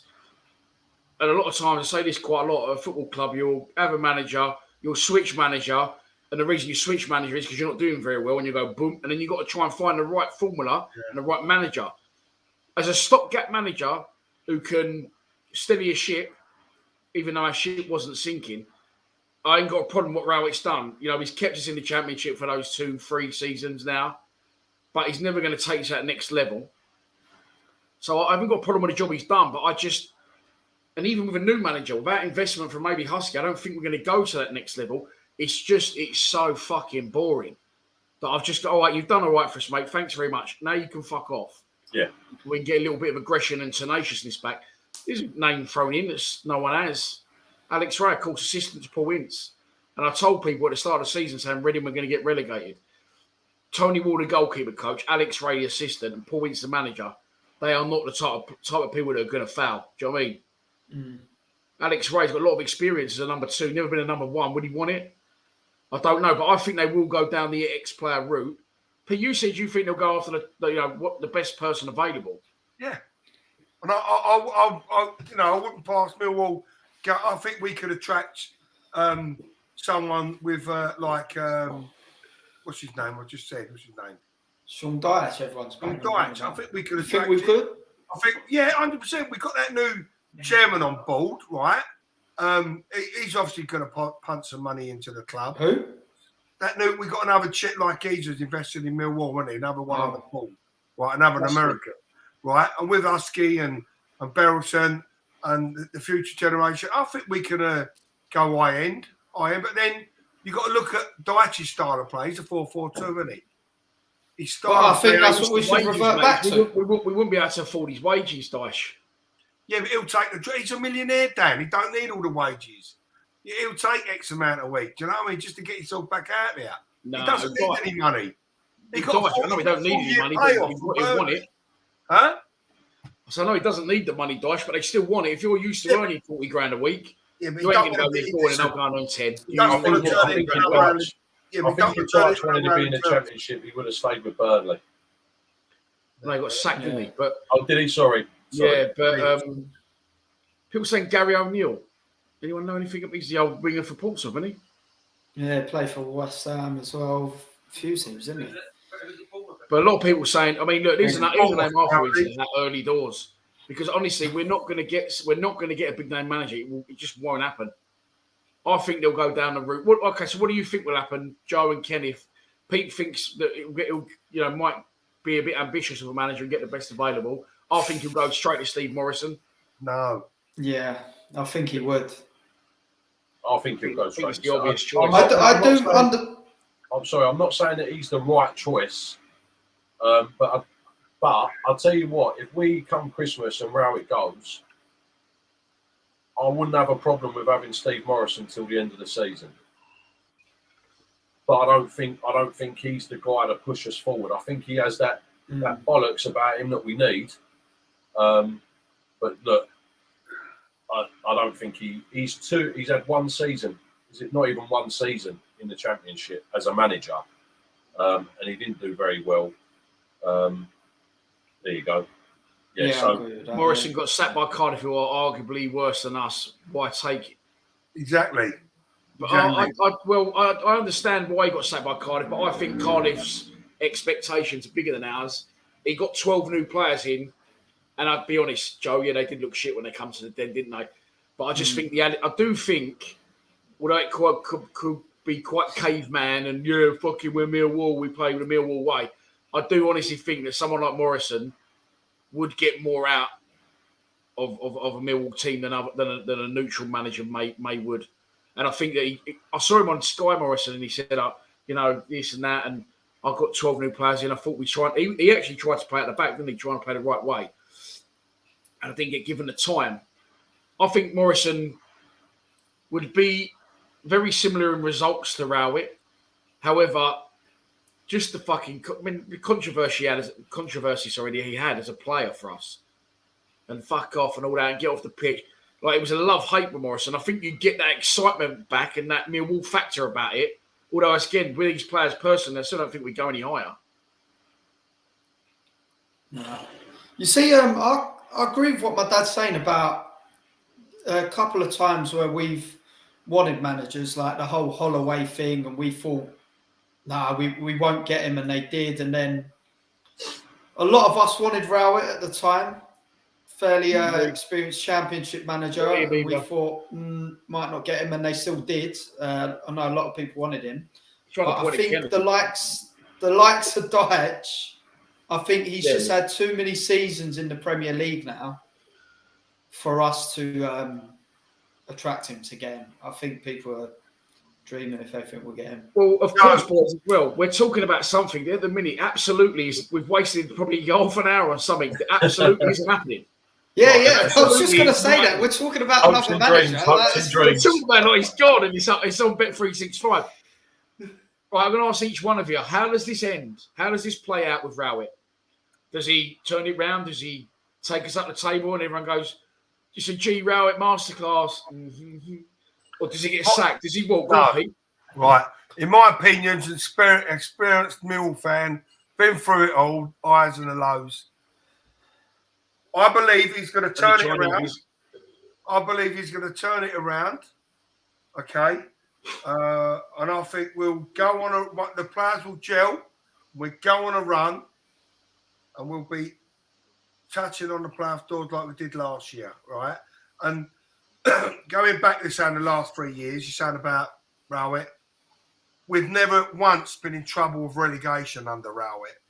And that's one of the best things I've ever had as a Mill fan. Over the years, we come up and gone down, gone down. We've never worried about relegation. But I know now it's time we have to push on. We have to move on. So and you're saying it's the players that aren't. Yeah, I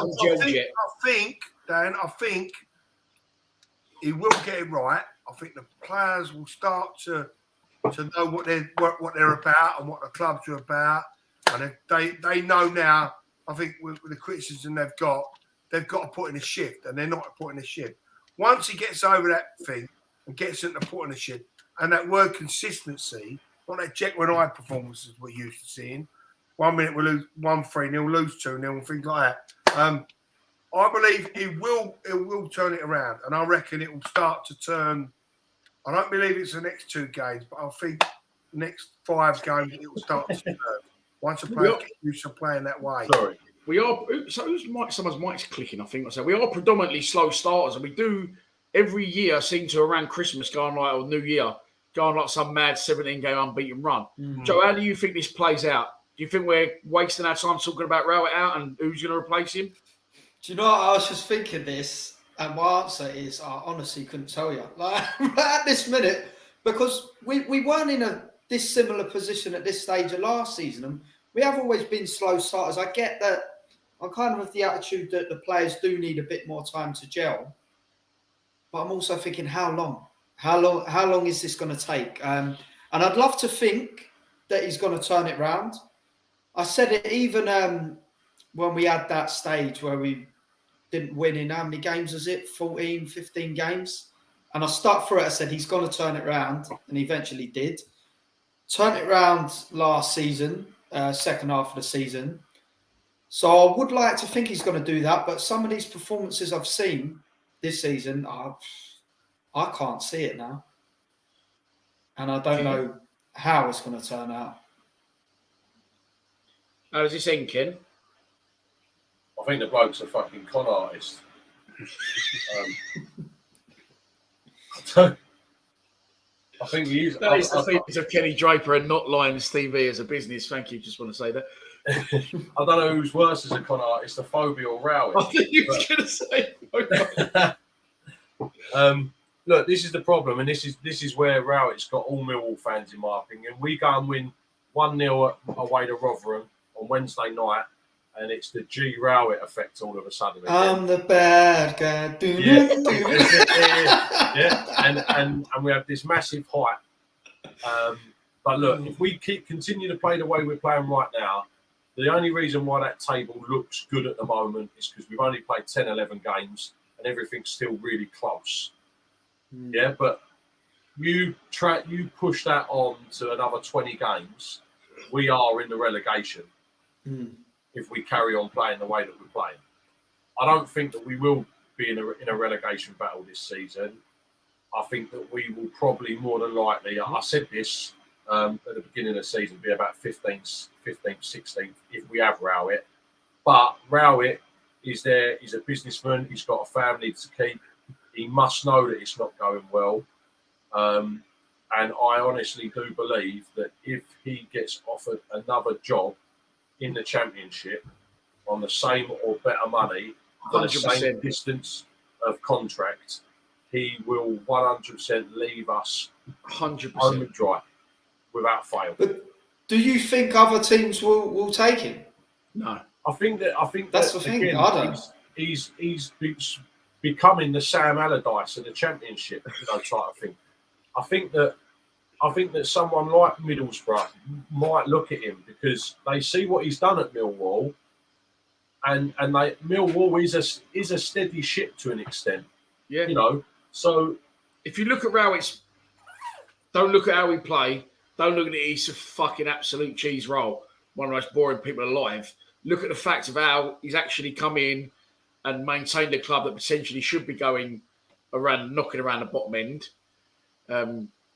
He hasn't. Funny enough, though, look, he has not improved on what Harris did. And I say this all the fucking time, right? Everyone goes, he's taking us to the next level. He has definitely not. So Championship finishes. 216, I'm just looking at it now on my phone. 216, 217 promoted, right? 217, 218 finished 8th under Neil Harris, right? 218, 19 we finished 21st. That was a season where we fucking, only because Rotherham are worse than us, we went down. Yeah. Nearly didn't go down, sorry. 19, 20, that was the transition period between them two. 8th. Last season, 11th.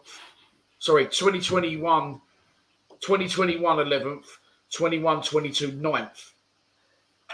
So as a permanent manager, he's never actually bettered Harris finishing the Championship. Harris currently, as an individual manager, because it was a season where they crossed over and we finished 8th. All right, he manages for most of that season. But Harris is actually managing the whole season, so Rowett managing the whole season, finished higher than Rowett. Rowett's best finish is 9th. Harris's best finish is 8th. Yeah, we're talking consistency being up there, yeah? Neil, give us that first one around the 8th finish, then we stuck with nearly relegation. I think if we kept Harris, in the season we sacked him, I think if we kept him that season, we would have been very He walked. No, Dan, come on. He was pushed. Millwall, yeah, I think that was a cover. Said, Dan, look, Neil, you go. You say he was, we give him a bit of money, makes us all look good. He didn't walk. He was paid off. No, he walked. No, We wasn't doing that bad. We wasn't doing that bad when he left. We wasn't even. He was nowhere near the bottom three. That night, Dan? That game at Luton was one of the worst things I've ever seen. Worst nights I've ever seen. But at least he had the bollocks to go, I understand the club, I understand the fan base. I've done what I've done it well, and I don't want him to end up hating on me, so I'm going to walk away. I feel like I've taken it as far as I can. You've got to respect him in that aspect. We was actually, I'm pretty sure, Steve Lee's ain't been, I'm actually worried about Steve Lee because I ain't seen him in a chat for a while. But I think he was actually 16th when Harris walked after about. I think he walked. Someone let me know in the comments if you don't mind. I think there is more than meets the eye to him just walking, though. Dan, did you see that Fulham performance that night where they broke the record of passes? You was standing next to you.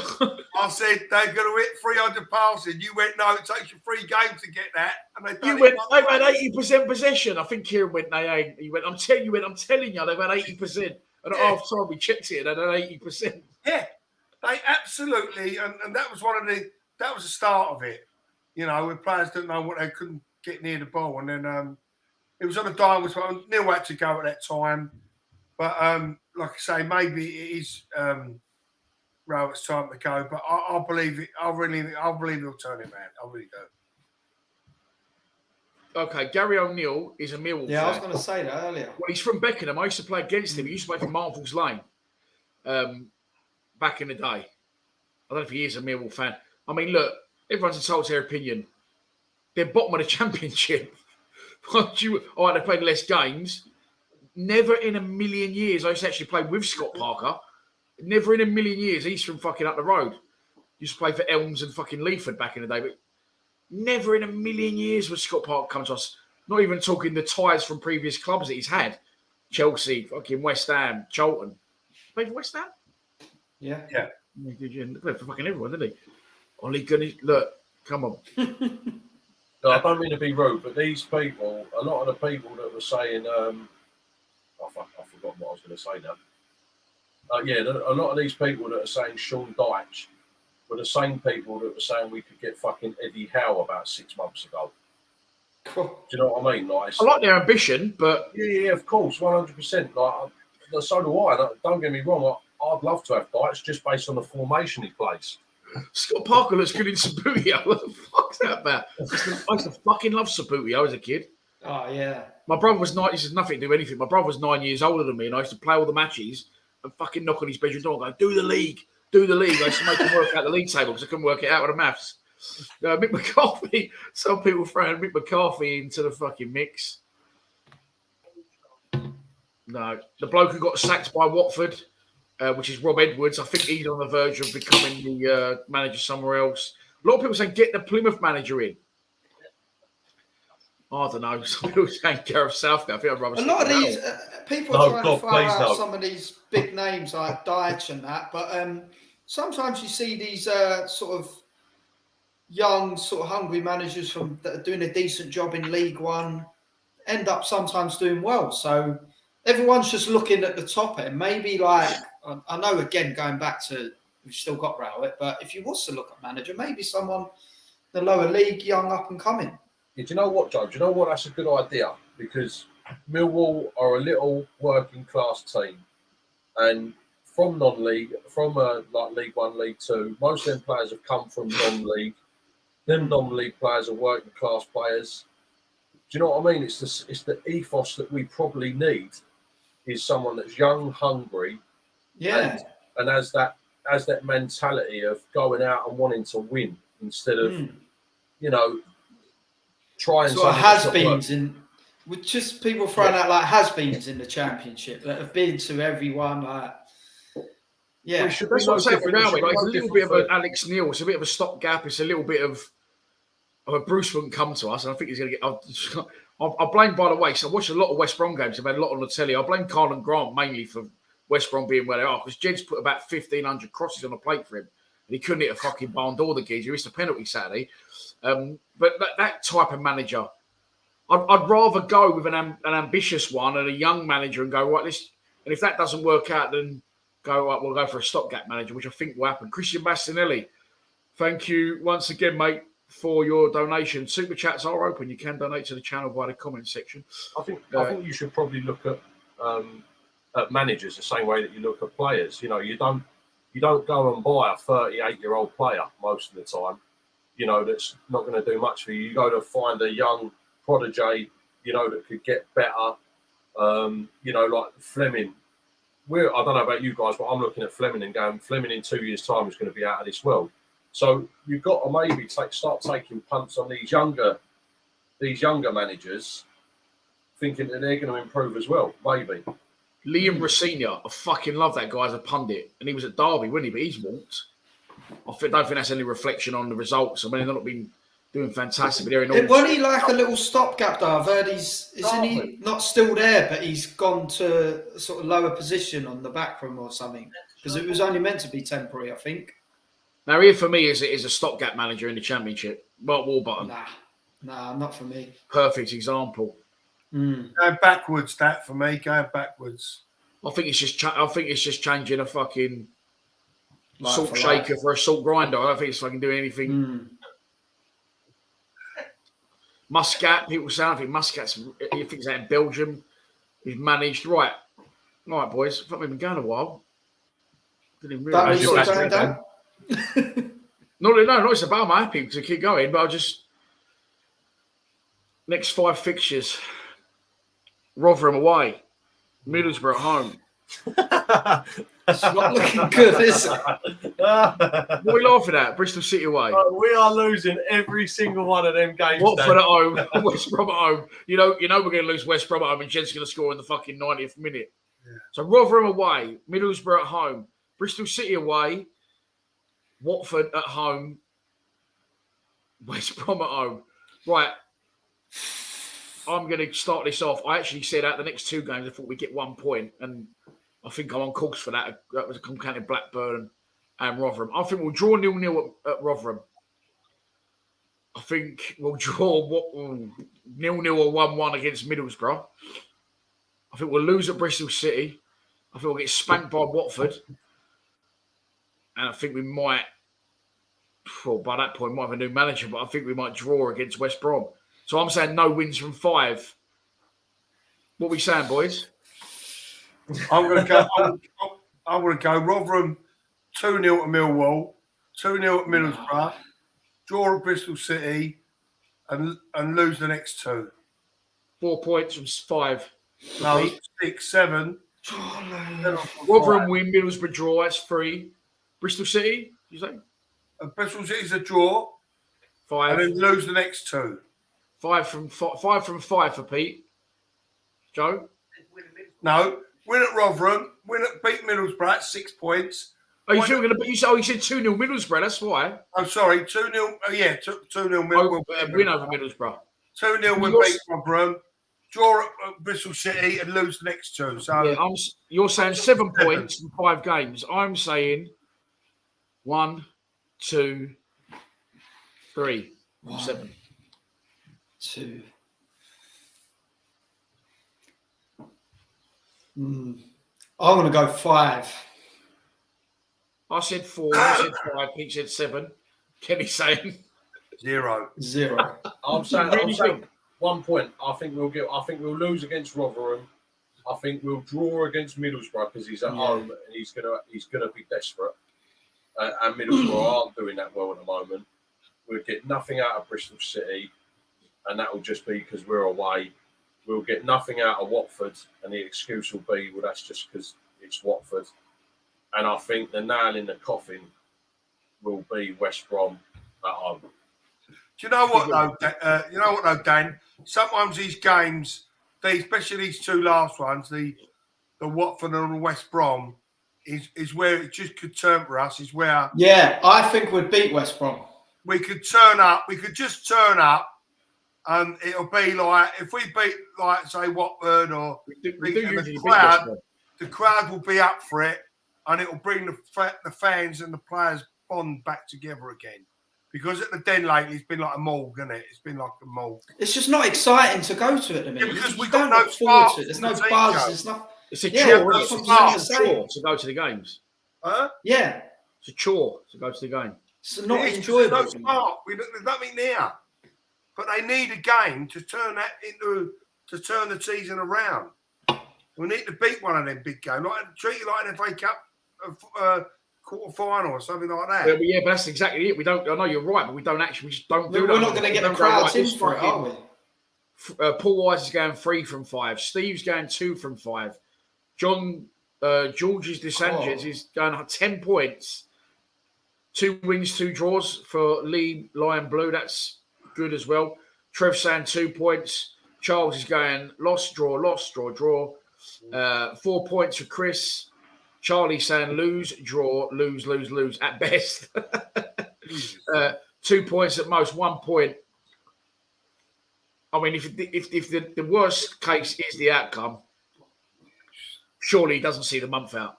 Surely. If it's the way that a lot of people predicted on it, he can't be in a job after that. Listen, I'll tell you what's going to throw it.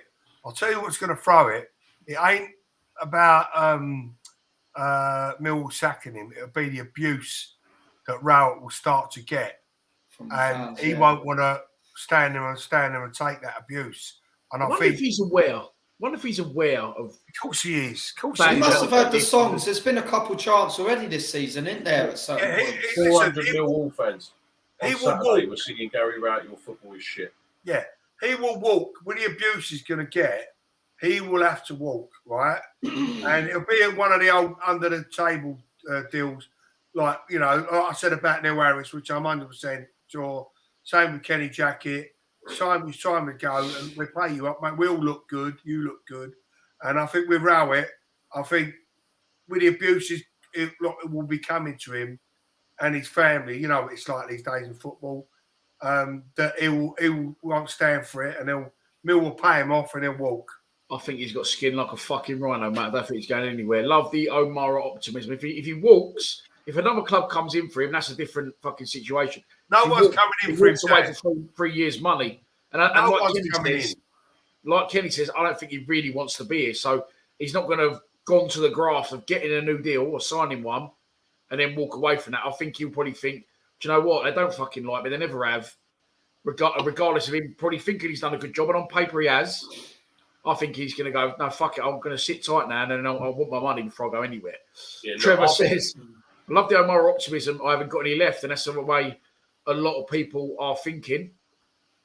I used to be a hell of a lot more optimistic. Mine's gone from there to there. Yeah. And okay, so let's look at the flip side.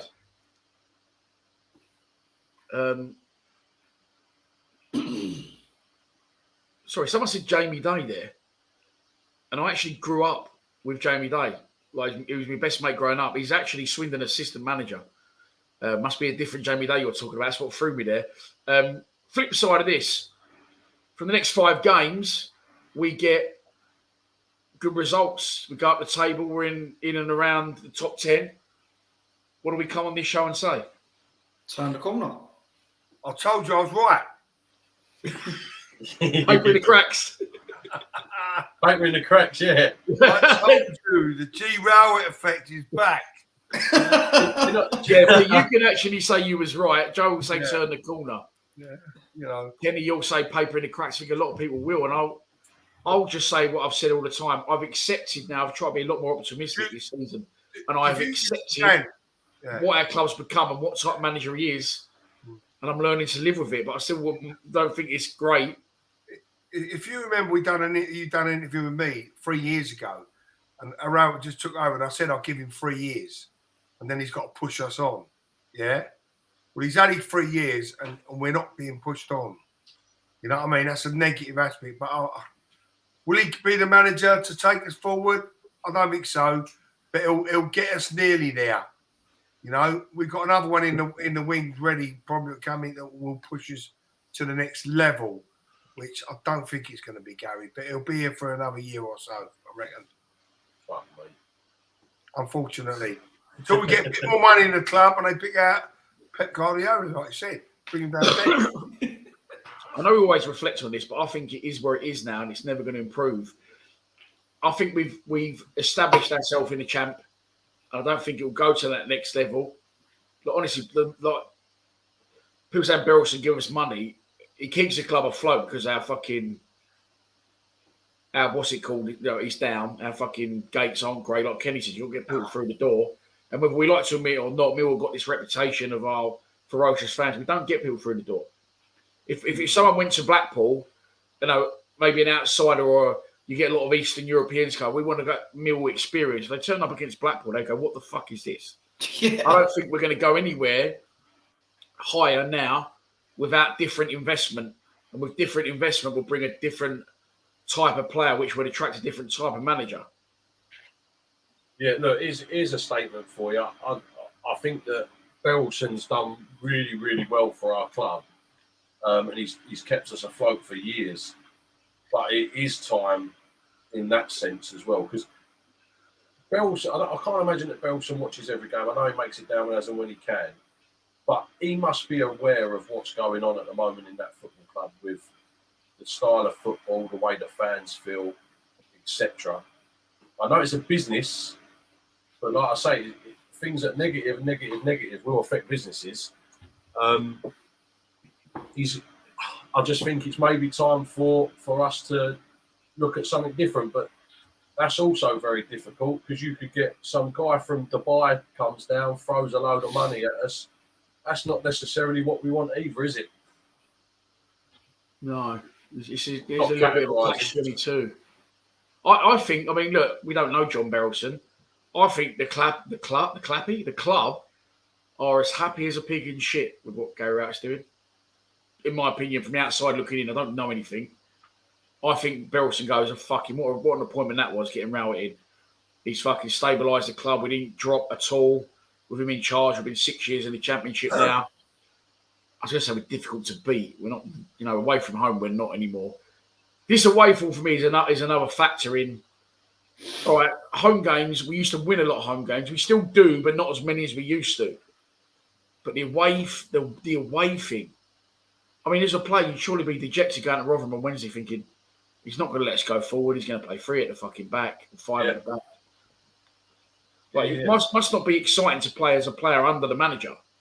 Having said that, I personally don't think he's lost the dressing room. No, I wouldn't say so either. I wouldn't say he's lost the dressing room, but... No. Go on. I think they're defeated. He hasn't squeezed all the orange juice out of it. Get all the 100% out of them. Do you know what I mean? It's just like they're not, like I said, performing on their full capabilities. Like I said, I don't know what they're doing, but I firmly do believe that it will come. It will come, and they will start to pick up. That Animan, he seems to be lost in midfield. I thought he was like an Erlock type player that picked the ball up and run forward with the ball. I thought that was none of our players do that. Huh? None of our players seem to pick up the ball and run. I even thought that Fleming. I thought Fleming, you'd see him get the ball and Honeyman pick the ball up. I thought he was one of them. And be direct and run at them. But nobody does that. If you look at all their goals, most of the goals we conceded this season, we've been on the back foot. We've been backed up. So players are running at us and the whole team's backing up. And they're having shots outside the box and scoring from them. Because we're on the back foot. We don't seem to have no protective shield across the midfield for the defence. It seems they pick the ball at midfield and they're gone. And they're up against that. That's what Tony's saying. Our shape's just all wrong. Yeah. It's completely wrong.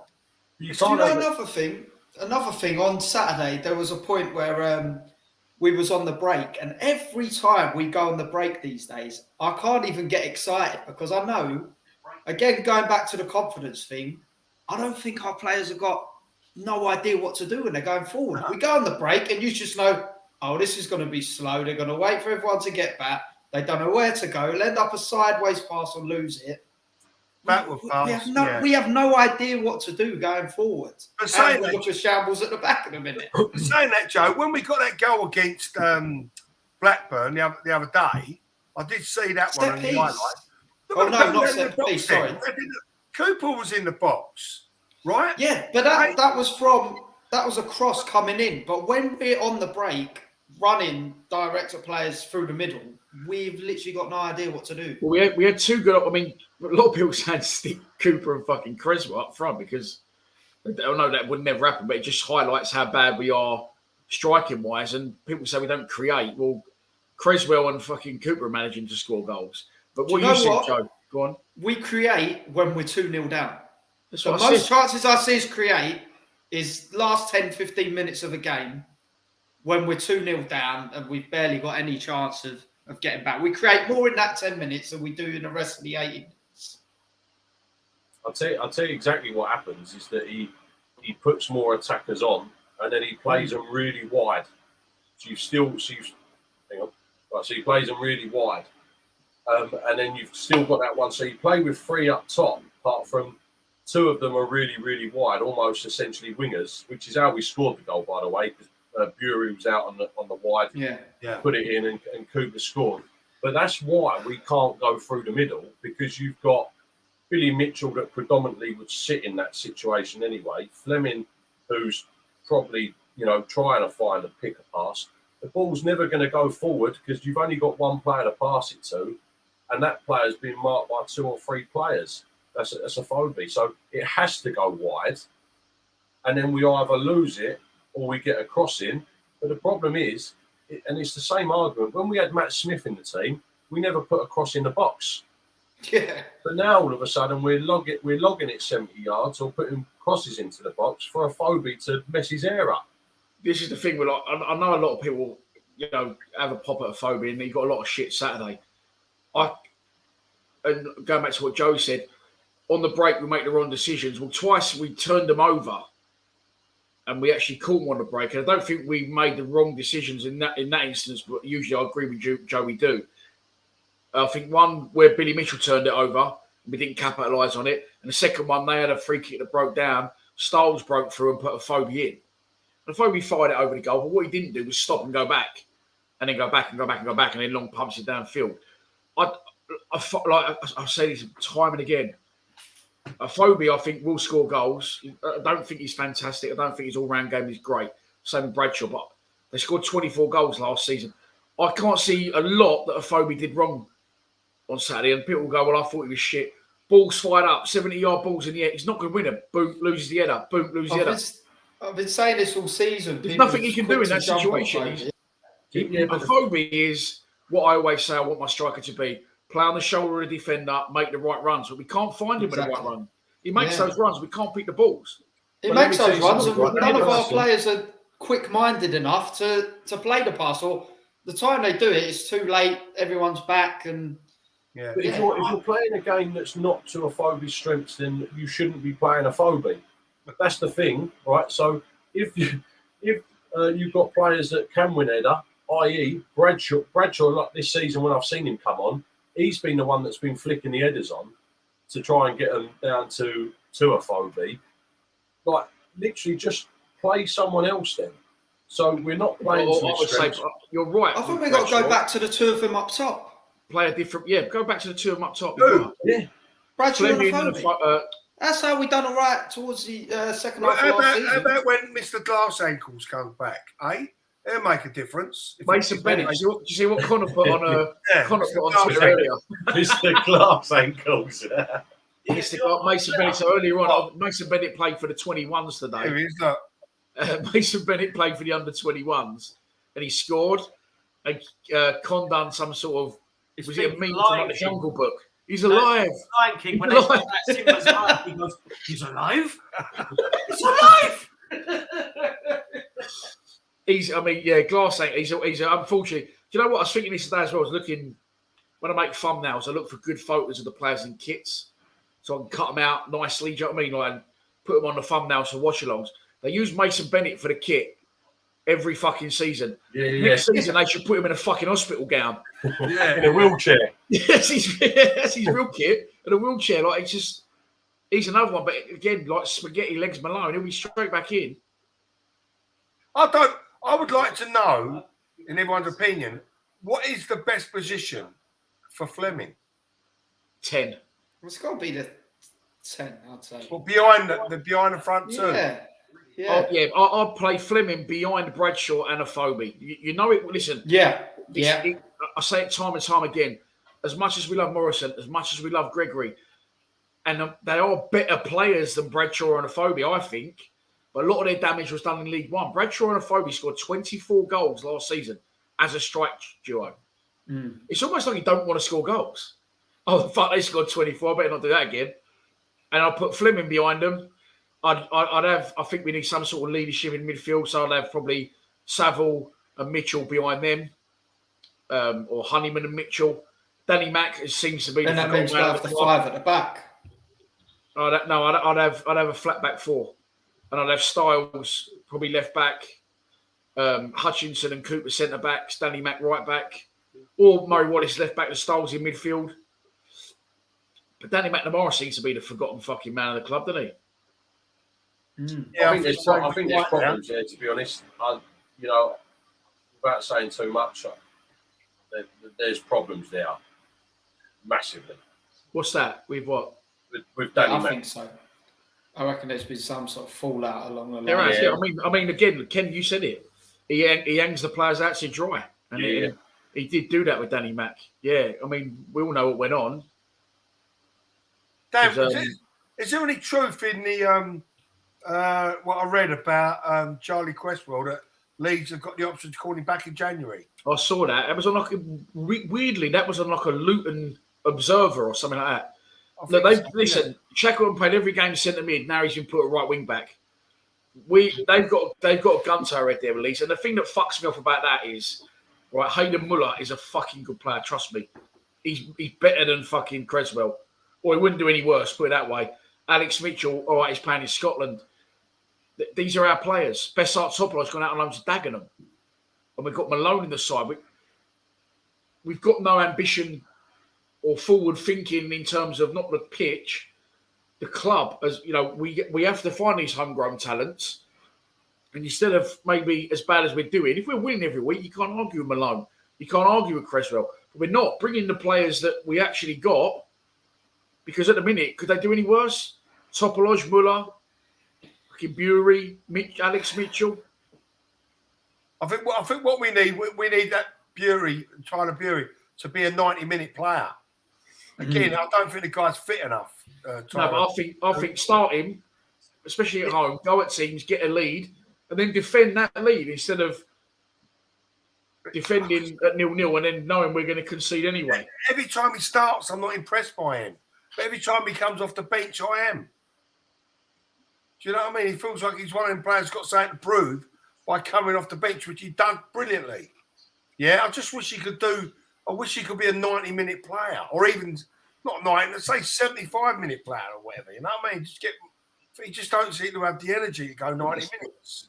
Yeah, I mean, it's wingers in general, but a lot of the time he gets thrown on again when we're in the shit, which can't be a nice thing. Do you know what I mean? Like, he done well against Blackpool, didn't he? Was 1-0 down. He come on and turned the game, didn't he? That's what I'm saying. It can't be a nice situation for him to be in. He might think, like, I remember Greg Wild. Remember that guy? He didn't really get a chance at the club, but he only ever came on when we was 2-0 down away or fucking 1-0 down away at a team with 10 minutes to go. Yeah, yeah. Now, give these people for fucking...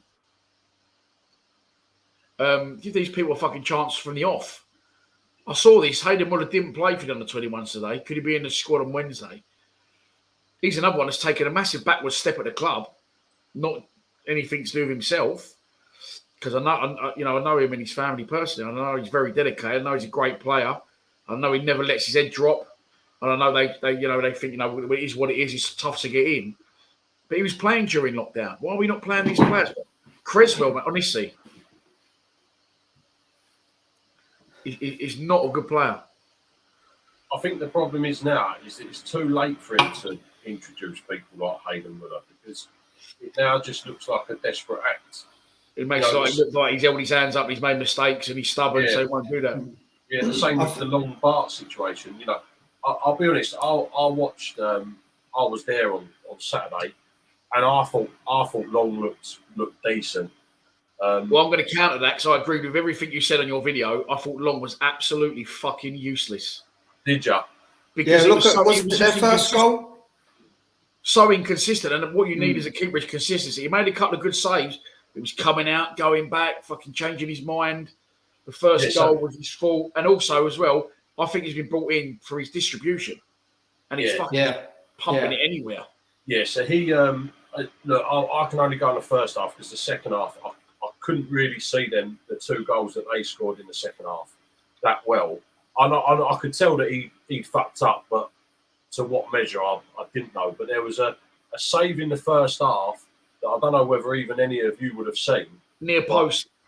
Yes, and how quick he moved his hands.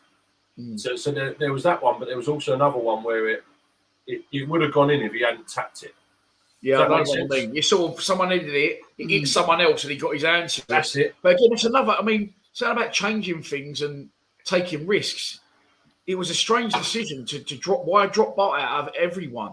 But he looks old. Yeah, I never really got that. He reminds me of me when I wake up in the morning, all fucking stiff, but he can make the saves, can't he? But I just think that's a massive. That is a gamble, and a gamble we didn't need to take by replacing Long with Bart. And I understand maybe why he's done it, but surely Bart goes back in on Wednesday. Yeah, the thing is that you would replace Bart if Bart had made a couple of mistakes, and all right, he had that shot at him, it went under him, he nearly went over the line. But Bart hasn't really done much wrong this season to warrant being replaced. And the problem is now, as you put Bart back in, surely his confidence is going to be low now because he's been replaced the last 2 games. So you put a defeated player, and you didn't have to replace Bart.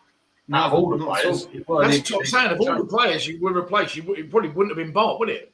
No, it's been the defending. It's been the defending, if anything. Like second goal at Burnley, Bart was at fault for, but he can't fucking save them all. Do you know what I mean? Yeah. As a keeper, you're gonna be at fault here and there, like make certain mistakes. But that probably really baffled me the first time I see him dropped. I thought, surely something's got to be wrong. Is he injured? And I just don't get it. No, you don't understand it, because we've had Bart in goal. Didn't he play consecutive games for the last 3 years? Just he weren't dropped once, was he? So 46 games straight or something like that. Yeah, so it's a bit of a weird one, and again, I think that was a desperate measure.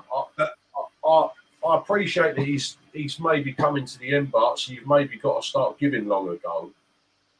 But when you're maybe potentially dangerously close to losing your job, the one thing I wouldn't do is probably leave out your most consistent player.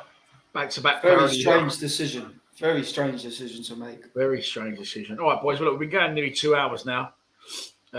Pete's rubbing his eyes. I've seen him rub his eyes a couple of times. Come on, Sam. Pete's still asleep. I thought we was going to go on to what sort of team we're going to play on Wednesday night. Well, okay. All right, well, let's do that then. Okay. We'll start with you, Pete. We've still got the audience, still got 240 people. Well, thanks for tuning in, by the way. And if you haven't already, please subscribe to the channel. I think he has to bring Bart back in. Okay, so what do you think? What do you want him to do? And what do you think he'll do? I want him to bring Bart back in, McNamara. Yeah. Right? I want him to bring them back in. Is Bradshaw fit? Yeah. Is Bradshaw fit? Yeah. So I believe so. I want Bradshaw, Phobie, Fleming, like I say, the 10. Midfield with Mitchell. I'd like to see Honeyman back again. And then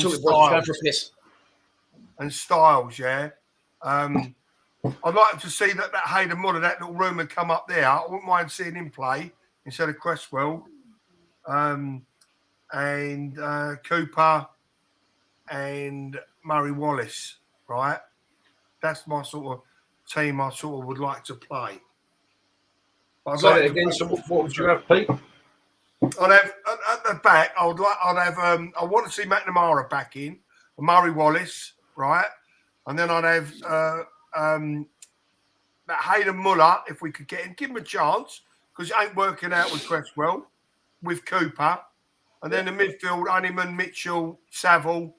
Then I'll probably have the 10, and then Phobie and Bradshaw. I think that's exactly what I would go with. That's what I would like to go with.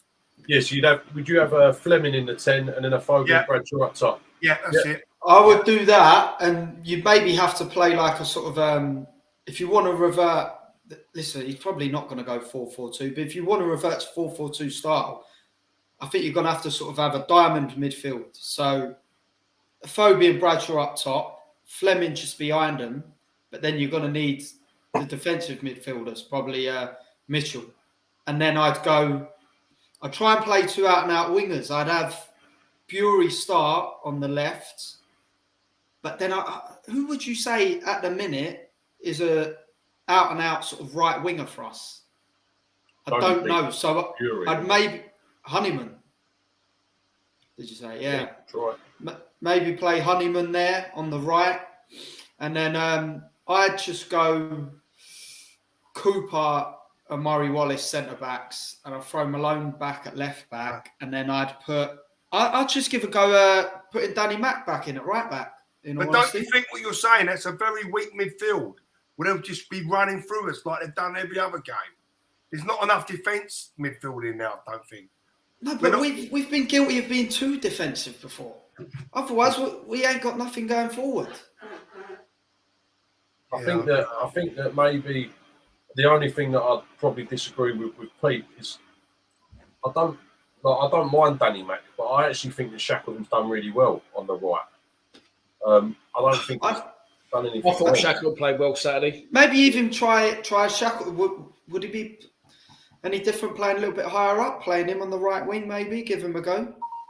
Well, he can deliver a ball better than Danny Mack. So that's half the problem. Is where he defends all right. He defends better than Danny Mack, and he can deliver a ball better than Danny Mack. Mm. But on the flip side of that, Danny McNamara is a Millwall player. Yeah. You know, did we read too much? I thought exactly the same, but did we read too much into that? Well, yeah.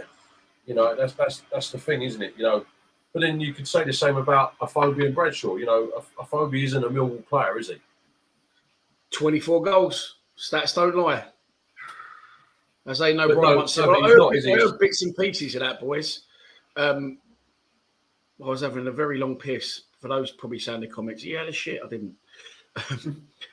Right. I am looking now for the team because I was multitasking whilst I was pissing. Nice vision for you all.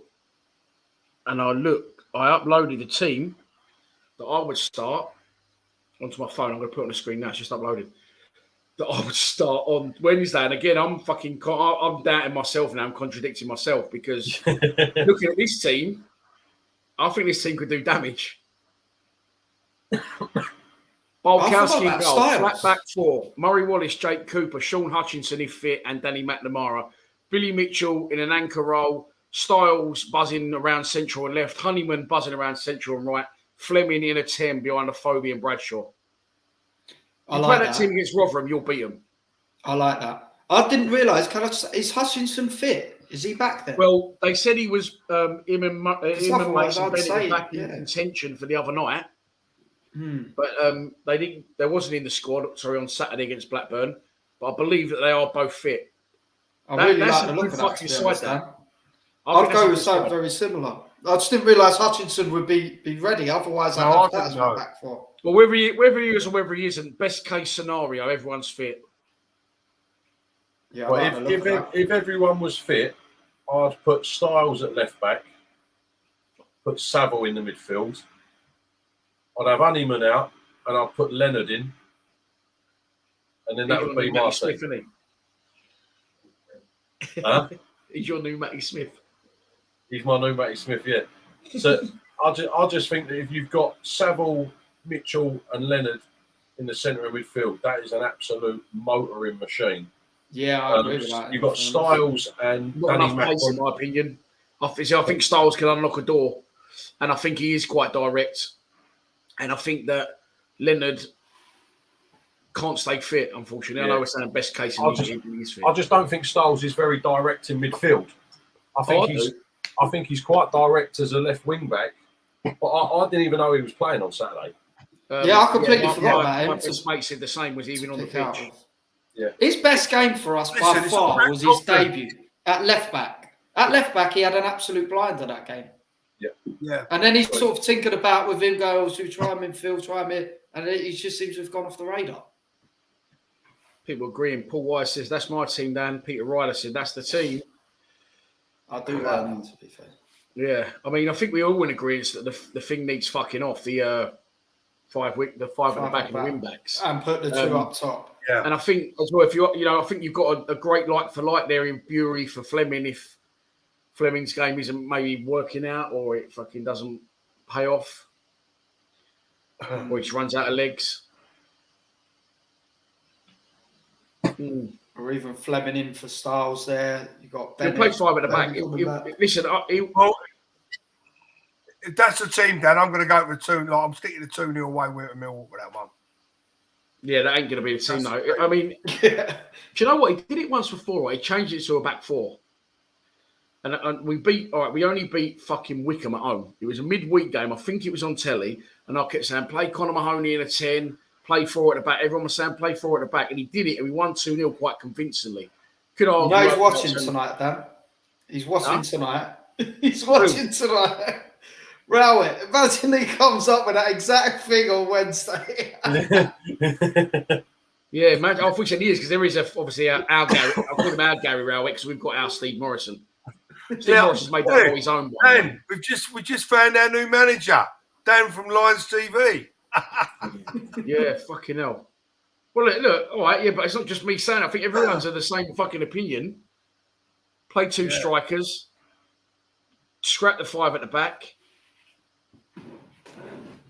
I'll tell you what is more worrying. On the 3rd of March, I've got my under-10 team walking out with the players, and apparently they meet all the players and the manager before the game, and I've got to be there with them. First under-10 team ever to be thrown out the fucking ground. Yeah. Oh dear! Right, boys, we have been going for over 2 hours. That's gone so quick, Dan. I've really enjoyed it. Yeah, well, let's do it. We'll do it again. We'll tell you what, we got Rotherham Wednesday, Middlesbrough home Saturday. So we'll do it again next Monday, boys. Yeah, 100%. Okay. yeah. Us 4 again. Yeah, good. Yeah, it's enjoyable. When it does go quick. Yeah. Well, we could sit here all fucking night. It's been going 2 hours. It's 10 o'clock. Yeah. The numbers are just starting to tail off a bit, which is understandable. But thanks everyone for tuning in. Thanks, boys, for joining me. In a word, one word. Starting with Pete and going that way. No, sorry. It's the opposite, isn't it? Pete, Kenny, Joe. Rowett in or out? Pete? Rowett in. Ken? Out. Don't need to ask. Joe? Oh, you need to go last there. In. I'll give him 2 more games, though. Could be different answer. I swear you said that 10 games ago, Joe. No. No, I said give him 12 games. Every time we come on here, he said not 2 more just games. give him one more chance. Listen, I'd love to be your girlfriend, Joe, I'll tell you. Look at the comments in and out that's coming up. Rowett wants himself in, obviously. Ryan L out. Gary out, in. Rowett out. It's only Gary Rowett that's saying in. In, out, Steve in, White, out. Rowett out. All about. Ryan Hart, Rowett out. Peter Ryder. Rowett out. Out. Liam Connor. 5 games. Out. Chris is on the fence. Most of Ronaldo people out. Cole Bracey out. Do you know what, as well? You've got to be careful, especially in our position, doing what we do. And a lot of people do watch it. A lot of Mill fans do watch it. Once you sit out, if he then takes it, but if he turns it round, you look like a fucking idiot. So I never got there with Harrison, but look, he may turn it round, and we may finish 13th in division. We may finish 10th. But even if we do, I'm not that fucking interested in watching Millwall Football Club at the minute. I am, but I don't enjoy it anywhere near as much as I used to. Yeah. But it's a very similar stage where he was at this time last season, I have to say. And he turned it round, so. Mind you say that, right?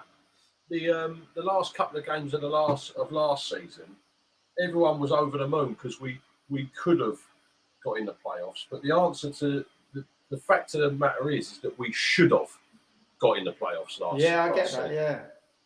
Do you know what I mean? That was the problem. So we finished 8th or 9th or whatever it was. But we was all fuming. Apart from certain fans that were Rowett in, they were happy with a 9th finish. But we should have got in the playoffs last season, without shadow of a doubt, in my opinion. Right, a lot of channel members commenting, by the way. You can become a member of the channel. And for that, you get your previews a day early, other than tomorrow's one, because I haven't filmed it yet. I want to do that in the morning. You get weekly wallpapers, and you get your Lions Lounge lockdown interviews a week early. Anton Otolowakowski is already up on the channel. I'm interviewing Nicky Chatton this week. Pete, do you remember him? Yeah, of course I do. The old Palace player. So my man said exactly the same. He said he scored a lot of goals for us. A good player. I think he scored 50 and 250 for a centre midfielder. but could never shake that tag No. of the Palace thing. Although Anton paid for Palace and West Ham, but there we go. Cheers, Mark. Only players can't lose that tag. Steve Morrison wants himself the end of a job. Leanne Roberts, thank you. Danielson, nice debate, Danielson. Thank you very much, Leanne. And thanks to Kenny, Joe, and Pete for joining us. And we will definitely be back next Monday. Please subscribe to Lions TV. Come on, you Lions. Come on, you Lions. Right, boys.